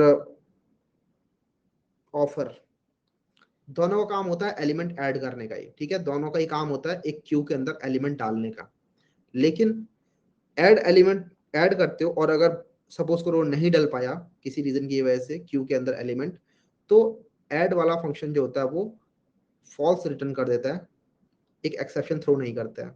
लेकिन ऑफर वाला जो फंक्शन होता है, अगर टास्क सक्सेसफुल नहीं होता है, the task successful add returns true, if not throws an exception. हाँ, अगर टास्क सक्सेसफुल हो गया तब तो ये कर देगा true return, otherwise false return नहीं करेगा, एक्सेप्शन थ्रो कर देगा, ठीक है, थ्रोज एन एक्सेप्शन। और ऑफर जो होता है ये सिर्फ रिटर्न कर देगा फॉल्स, ठीक है। तो ये एक बार मेरे से पूछा गया था दोनों में डिफरेंस क्या है, दोनों में कोई डिफरेंस नहीं है सर, दोनों सेम काम करते हैं, दोनों काम होता है क्यू के अंदर एलिमेंट ऐड करने का पीछे की साइड से। लेकिन अगर एलिमेंट नहीं हो पाया ऐड, तो आपका जो ऑफर फंक्शन होता है ये तो माफ कर देगा, आपको रिटर्न कर देगा फॉल्स। ऐड फंक्शन जो होता है वो आपका एक्सेप्शन थ्रो कर देगा सीधा का सीधा, ठीक है, माफ नहीं करता है। तो अब अब आप बोले भैया फिर हम कौन सा यूज करेंगे, दोनों का सेम काम है तो, ठीक है, बच्चे बोल भी रहे हैं offer is better than add. हाँ, मैं कहूंगा कि हाँ, हमारी जहां तक हमारा सवाल है, जहां तक हमें लगता है, जहां तक कॉम्पिटिटिव प्रोग्रामिंग या फिर प्रॉब्लम सॉल्विंग की सवाल है, तब तक हम यूज करेंगे इसको, ऑफर को, ठीक है। डेवलपमेंट के अंदर आके हम ऐड यूज करते हैं कभी कभार, लेकिन डेवलपमेंट के अंदर क्यों ही बहुत कम यूज कर रहे होते हैं हम, तो वहां पे इतना सोचना भी नहीं पड़ता, ठीक है। क्योंकि कई बार हम चाहते हैं कि अगर ऐड ना हो पाए तो एक्सेप्शन थ्रो कर दो, जिसको हम बाद में हैंडल कर लेंगे। तो अलग अलग जगहों पे अलग अलग यूज केसेस हैं, लेकिन मोस्ट ऑफ द टाइम आप ऑफर यूज कर रहे होगे। सिमिलरली एलिमेंट और पीक दोनों का काम होता है वो एलिमेंट रिटर्न करना जो कि नेक्स्ट निकलने वाला है, ठीक है, जो कि नेक्स्ट इन लाइन है निकलने के, जो अब नेक्स्ट बाहर निकलेगा, जिसको नेक्स्ट सर्व करना है। Returns the head of the Q, throws an exception if the Q is empty. अगर लेकिन आप खाली क्यू के अंदर एलिमेंट करोगे तो आपको वहां पे एक एक्सेप्शन थ्रो कर देगा वो ठीक है। पीक बोलेगा नल, ठीक है, पीक नल रिटर्न कर देगा कि कुछ भी नहीं बचा इसके अंदर। तो दोनों में आप डिफरेंस समझ गए कि एलिमेंट जो होगा वो तो धमका देगा कि कोई भी तो नहीं है यहाँ पे, कर क्या रहा है एलिमेंट क्यों कर रहा है बार बार तो वो तो आपको एरर दे देगा, ठीक है। लेकिन पीक बोलेगा यार कोई भी नहीं है तो नल ले लो, ठीक है। उसके बाद अगला है रिमूव एंड पोल, ये भी दोनों सेम काम करते हैं। रिमूव का काम भी होता है फ्रंट में से एलिमेंट बाहर निकालने का, पोल का काम भी होता है फ्रंट में से एलिमेंट बाहर निकालने का।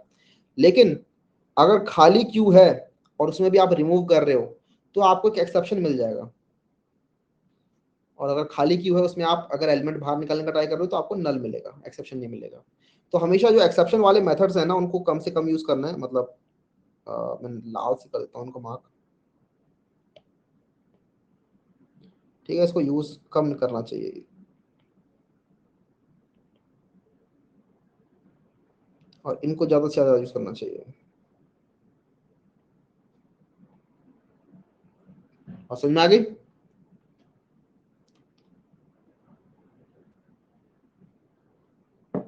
ये समझ, use offer, peak and pole.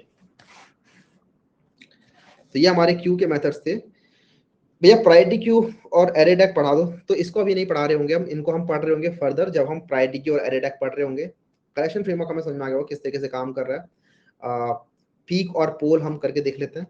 वैसे हमने अभी ये क्या किया, अभी हमने सिर्फ एलिमेंट डाला है और रिमूव किया, राइट। अभी हमने सिर्फ रिमूव किया। अच्छा देखो यहाँ पर हम करके देख लेते हैं। हमने 2 बार रिमूव किया, एक बार और रिमूव कर लेते हैं, 3 बार रिमूव करोगे कोई दिक्कत नहीं है, ठीक है। चौथी बार रिमूव करके दिखा दो, लेकिन यहाँ पर एरर मिल जाएगा आपको क्योंकि एलिमेंट 3 ही थे, सिर्फ 3 एलिमेंट थे तो सिर्फ 3 बार रिमूव अलाउड था। हाँ देखो थ्रो कर देना इसमें एक्सेप्शन आ गया है, no such element exception, right, माफ नहीं किया इसने। लेकिन चौथी बार आप यहाँ पे पोल कर सकते हो तो ये नहीं करेगा एक्सेप्शन थ्रो, ये नल रिटर्न कर देगा, ठीक है। ठीक है, पॉप नहीं, पोल पोल, पॉप नहीं होता इसमें।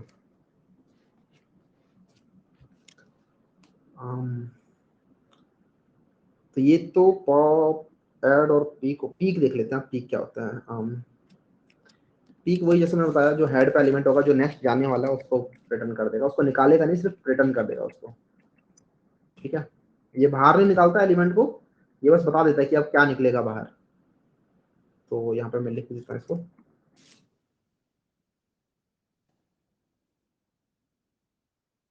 तो पीक 12 किया तो 12 बाहर निकल गया, 12 बाहर निकला क्योंकि क्यू डॉट रिमूव में 12 बाहर निकला है, राइट।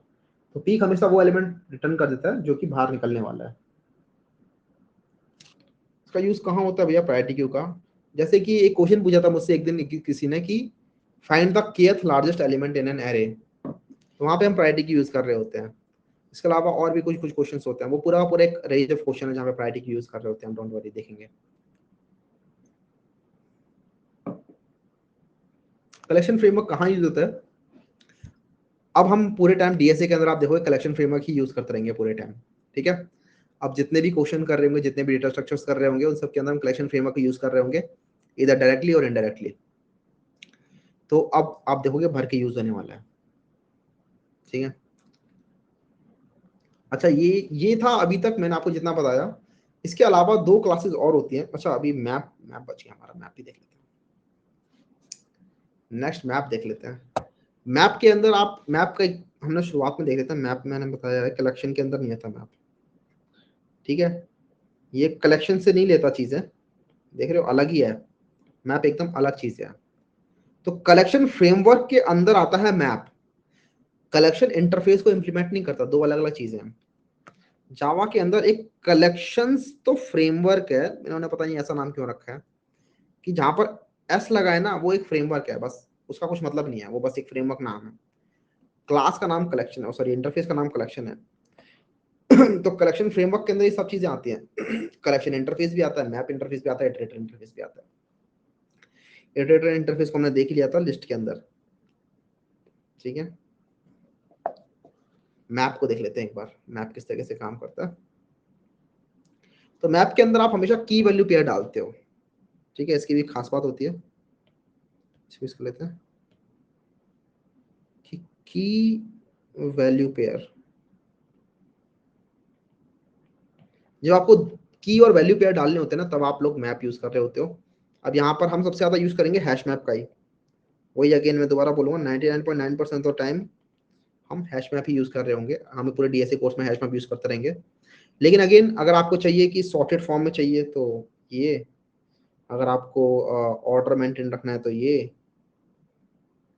बाकी एक वीक हैश मैप भी होता है और एक इनम मैप भी होता है, आप पढ़ सकते हैं उनको जाके। इनम के अंदर आप लोगों के इनम्स जो डिफाइन होते हैं, तो ये आपका ज़्यादा डेवलपमेंट में यूज होता है। इसके अंदर कुछ अलग अलग टाइप के मेथड होते हैं, इसके अंदर वो ऐड वगैरह चीजें काम नहीं करती, क्योंकि कलेक्शन को तो ये इंप्लीमेंट ही नहीं कर रहा, राइट? कलेक्शन को इंप्लीमेंट नहीं कर रहा, तो कलेक्शन के अंदर होता है वो सब ऐड वगैरह। इसके अंदर पुट होता है, इसके अंदर आप की और वैल्यू पेयर इंसर्ट कर रहे होते हो, ठीक है। इनम क्या होता है? इनम बेसिकली यार एक टाइप होता है, मतलब इनम, इनम बेसिकली जैसे सपोज करो आपको ऐसा कुछ बनाना है, जनवरी फेब्रुअरी, ठीक है, इस टाइप से कुछ बनाना है, जो आप चाहते हो कि जिनकी वैल्यू कभी भी चेंज ना हो, जो हमेशा ऐसे ही रहे, जनवरी रहे, फेब्रुअरी रहे, कॉन्स्टेंट्स रहे हमेशा पूरे टाइम, तो इनको आप इनम्स बना सकते हो। इनम्स को आप पढ़ सकते हो, इनको हम यूज कभी नहीं करते डीएसए के अंदर, तो एटलीस्ट डेवलपमेंट में बहुत ज्यादा यूज करते हैं। तो बेसिकली कॉन्स्टेंट्स का एक टाइप लिस्ट बनाने में काम में आता है ये। Enums is like day of week और मंथ, नहीं मतलब सिर्फ ये नहीं, और भी चीजें होती है इनम्स के अंदर। मैंने तो एग्जांपल में यहाँ पर डेज ऑफ वीक लिया है, लेकिन कुछ भी हो सकते हैं इनम्स के अंदर, आप पढ़ सकते हैं इनके बारे में। डीएसए में यूज नहीं करते थे। मैप, मैप पढ़ते हैं, लर्न मैप।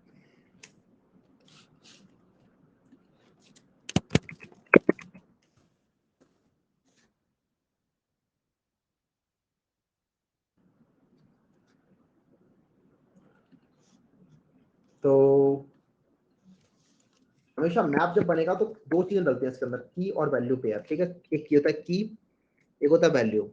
की के कोरस्पॉन्डिंग वैल्यू आपको मिल रही होती है, ठीक है, आप की के कोरस्पॉन्डिंग कोई वैल्यू डाल रहे हो तो की के कोरस्पॉन्डिंग कोई वैल्यू आपको मिल रही होती है। इसके अंदर भी एक चीज होती है कि की कैन नॉट बी डुप्लीकेटेड। एक पहली बात तो होती है इसमें की वैल्यू पेयर होते हैं, और दूसरी बात होती है डुप्लीकेट की नॉट अलाउड।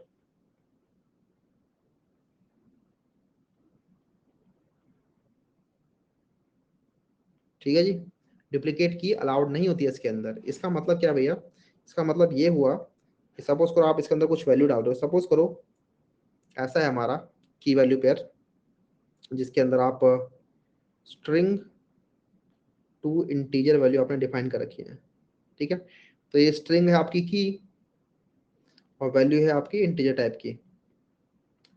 तो आपने डाला बॉल, बॉल सपोज करो दो हैं आपके पास, बैट सपोज करो एक है आपके पास। तो इसके अंदर आप सपोज करो ऐसा करने का ट्राई करोगे ना, बॉल चार हो गई हमारे पास, तो ये नहीं करने देगा ये। वाई? बिकॉज डुप्लीकेट की नॉट अलाउड। तो ये क्या करेगा? ये देखिएगा क्या बॉल ऑलरेडी है, हाँ बॉल ऑलरेडी है, तो उसकी वैल्यू को अपडेट कर देगा। तो 2 की वैल्यू को अपडेट करके कर देगा 4, ये दोबारा से नहीं डालेगा इसको, ठीक है। तो ये पुट जो होता है ये हमेशा अपडेट कर देता है। तो यहाँ पर लिखा भी हुआ है, पढ़ो। Inserts the association of a की k and a value v into the map. If the key is already present, the new value replaces the old value. Self sufficient है, समझते हैं। एक्सटेंड कर लें, हाँ सही बात है।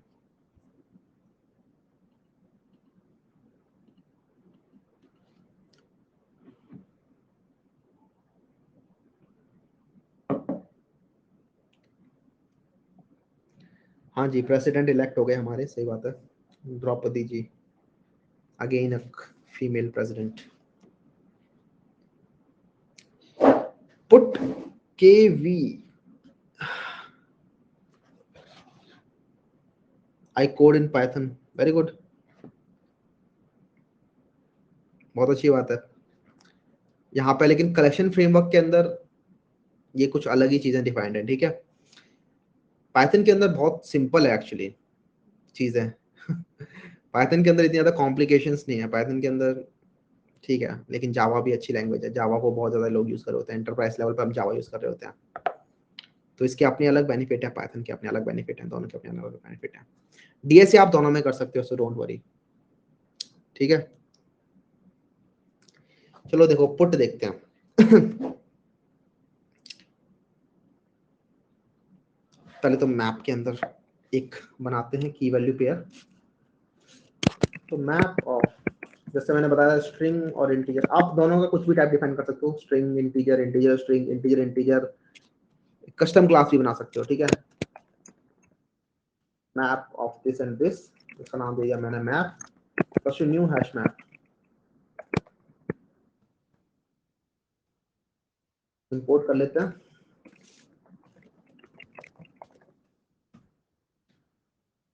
और समझते हैं मैप कैसे काम करता है।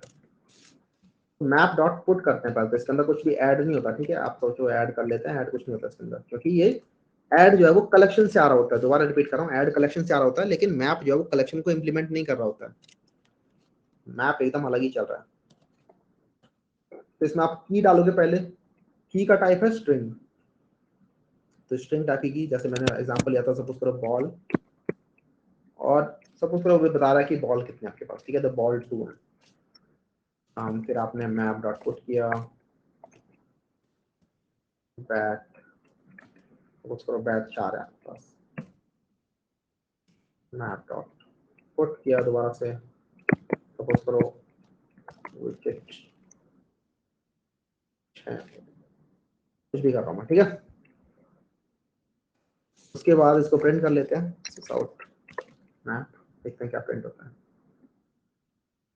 तो ये कुछ इस तरीके से प्रिंट हो रहा है कि बॉल 2 है, बैट 4 है और विकेट 6 है, इस तरीके से।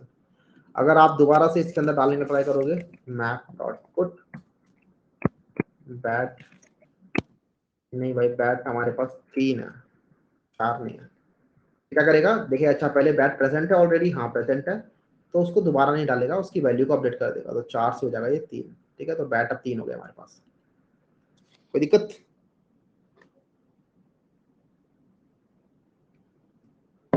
कोई दिक्कत नहीं? सही है। अब ये तो था सिर्फ पुट वाला काम, ठीक है। इसके अलावा और भी चीजें होती है, लेकिन देखो पुट ऑल सिंपल है। अगर 2 मैप हैं, सेम टाइप के हैं, सेम की वैल्यू पेयर टाइप के हैं, तो एक मैप की पूरी पूरी वैल्यू को दूसरे मैप में डालने को पुट ऑल करेंगे। पुट इफ एब्सेंट, ये हम कभी कभार यूज कर लेते हैं, ये एक इफ कंडीशन को बचा लेता है। Insert the association if the key is not already associated with the value, तो पुट इफ एब्सेंट क्या करता है, तभी पुट करेगा जब कोई एलिमेंट ऑलरेडी प्रेजेंट नहीं है। जैसे सपोज करो मैं अगर यहाँ पे लिखता पुट इफ एब्सेंट, एब्सेंट, तो क्या होता, बैट की वैल्यू 3 तभी पुट होती अगर बैट प्रेजेंट नहीं होता, ठीक है, बैट अगर एब्सेंट होता तो। लेकिन हमें दिख रहा है हाँ बैट तो प्रेजेंट है, तो ये पुट नहीं करेगा, ठीक है, तो वैल्यू 3 नहीं होगी, तो यहाँ पे 4 का 4 ही रह गया। तो आप ये कर सकते हो, या फिर यूजुअली मैं कभी कभार भूल जाता हूँ, मैं पुट इफ एब्सेंट को ना भूल जाता हूँ, तो मैं क्या करता हूँ, इफ मैप डॉट कंटेन्स की बैट, मतलब इफ डज नॉट कंटेन्स की, तभी करो मैप डॉट पुट बैट और 3, ठीक है।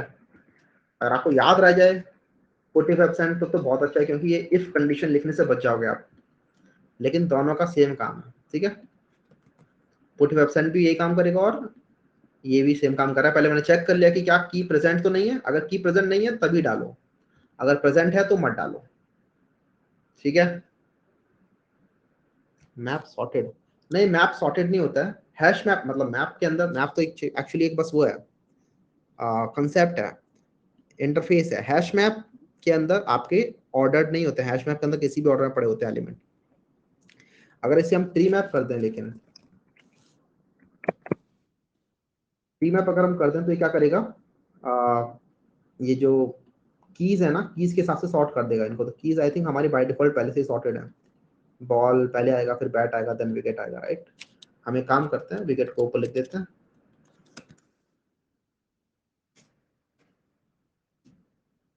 देखते हैं क्या होता है। तो अभी भी लेकिन बॉल पहले आ रहा है, बैट बाद में आ रहा है, उसका विकेट आ रहा है, ठीक है, क्योंकि ये ट्री मैप हो रखा है। अगर ये हैश मैप होता तो जरूरी नहीं कि ये इस फॉर्मेट में हमें मिलता, देख रहे हो। लेकिन ये मिल रहा है क्योंकि हो जाता है कभी कभार ऐसा। ठीक है, जावा ने कुछ कुछ ऑप्टिमाइजेशन कर रखी होती है, या फिर हो सकता है तुक्का भी बैठ गया। लाइक डिक्ट, बिल्कुल सही बात है, पाइथन में डिक्ट होता है। Linked hash map line by line रखेगा यार, ठीक है। विकेट के बाद बॉल आएगा, बॉल के बाद बैट आएगा, वो इंश्योर करेगा कि हमेशा जो ऑर्डर में डाला है आपने उसी ऑर्डर में आए।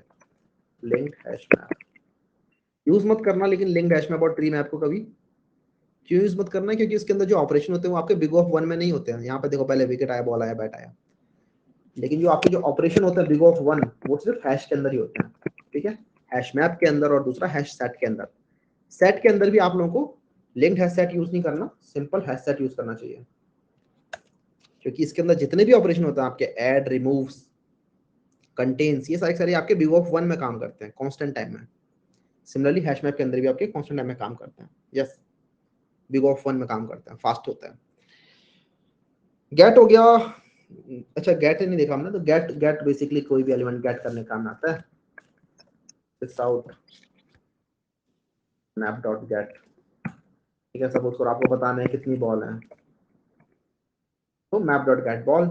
अगर बॉल प्रेजेंट होगा तो मिल जाएगा आपको कितनी बॉल है, बॉल 2 है। अगर मैप मतलब कुछ सपोज करो प्रेजेंट नहीं है, इसके मतलब सपोज करो हमारे पास हेलमेट प्रेजेंट नहीं है, यहाँ पे नल मिल जाएगा भाई कि नल एलिमेंट्स है, ठीक है।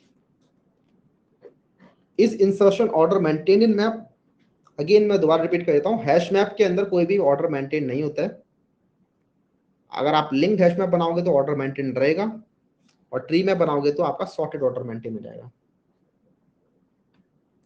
ठीक है।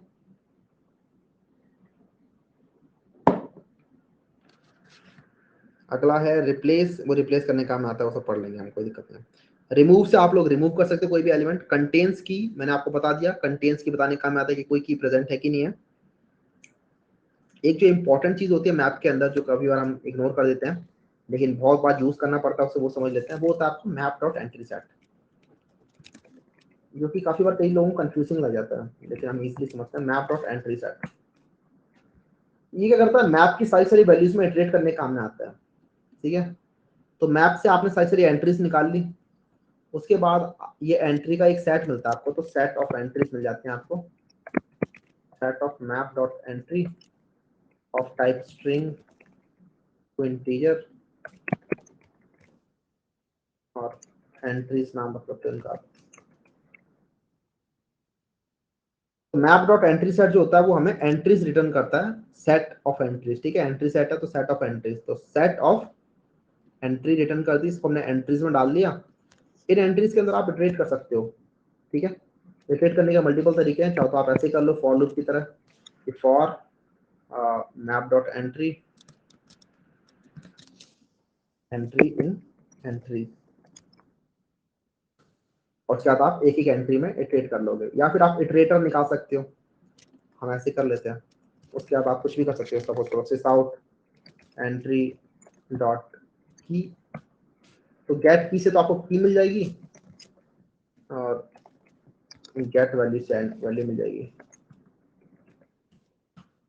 तो दो मेथड होते हैं एंट्री के अंदर, गेट की, इससे की मिलती है और इससे वैल्यू मिलती है। प्रिंट करके देख लेते हैं, इन सबको मैं हटा देता हूँ यहाँ से। यहाँ देखो, पहले आपको की मिली, देन उसकी वैल्यू मिल गई, देन की मिली, देन वैल्यू मिल गई, और देन की मिली, देन वैल्यू मिल गई। एंट्री सेट की हेल्प से आप लोग पूरे के पूरे मैप में ट्रेड कर रहे होते हो,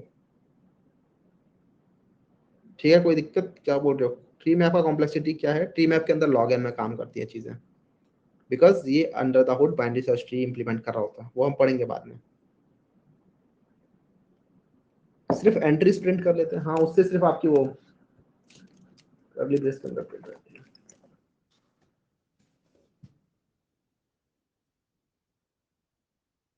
ये देख रहे हो, बॉल इक्वल टू 2, ये एंट्रीज का डिफाइन। एक्चुअली ये अंडर द हुड इनके टू स्ट्रिंग मेथड को कॉल कर रहा है, ठीक है। प्रिंटलन जो होता है वो under the hood to string method call कर रहा था, तो एंट्री डॉट टू स्ट्रिंग लिखो चाहे ना लिखो एक ही बात है, ये under the hood to string ही कॉल कर रहा होता है प्रिंटलन जो है। तो इंटीजर्स और स्ट्रिंग का तो यही होता है, टू स्ट्रिंग। एंट्री के लिए इस तरीके से लिखा होगा टू स्ट्रिंग, चाहे तो हम जाके देखते हैं एंट्री के टू स्ट्रिंग को कैसा कैसे डिफाइंड है। देखो कैसे डिफाइंड है, ये तो ऑब्जेक्ट क्लास का टू स्ट्रिंग आ गया, एंट्री क्लास का टू स्ट्रिंग नहीं मिलेगा मुझे।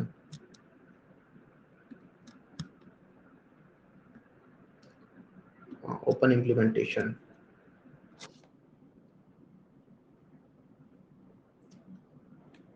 एक सेकंड रुक जाओ बस, थोड़ा सा हैंग हो गया क्या, कोई हो रहा है।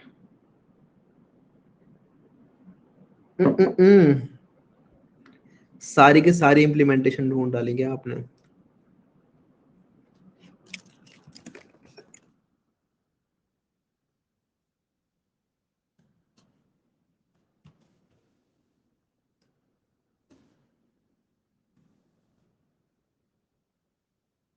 हटाओ, छोड़ो, नहीं मिल रहा। वो इस तरीके से डिफाइंड हो रखा होगा कि पहले गेट की, फिर इक्वल, देन गेट वैल्यू। ठीक है,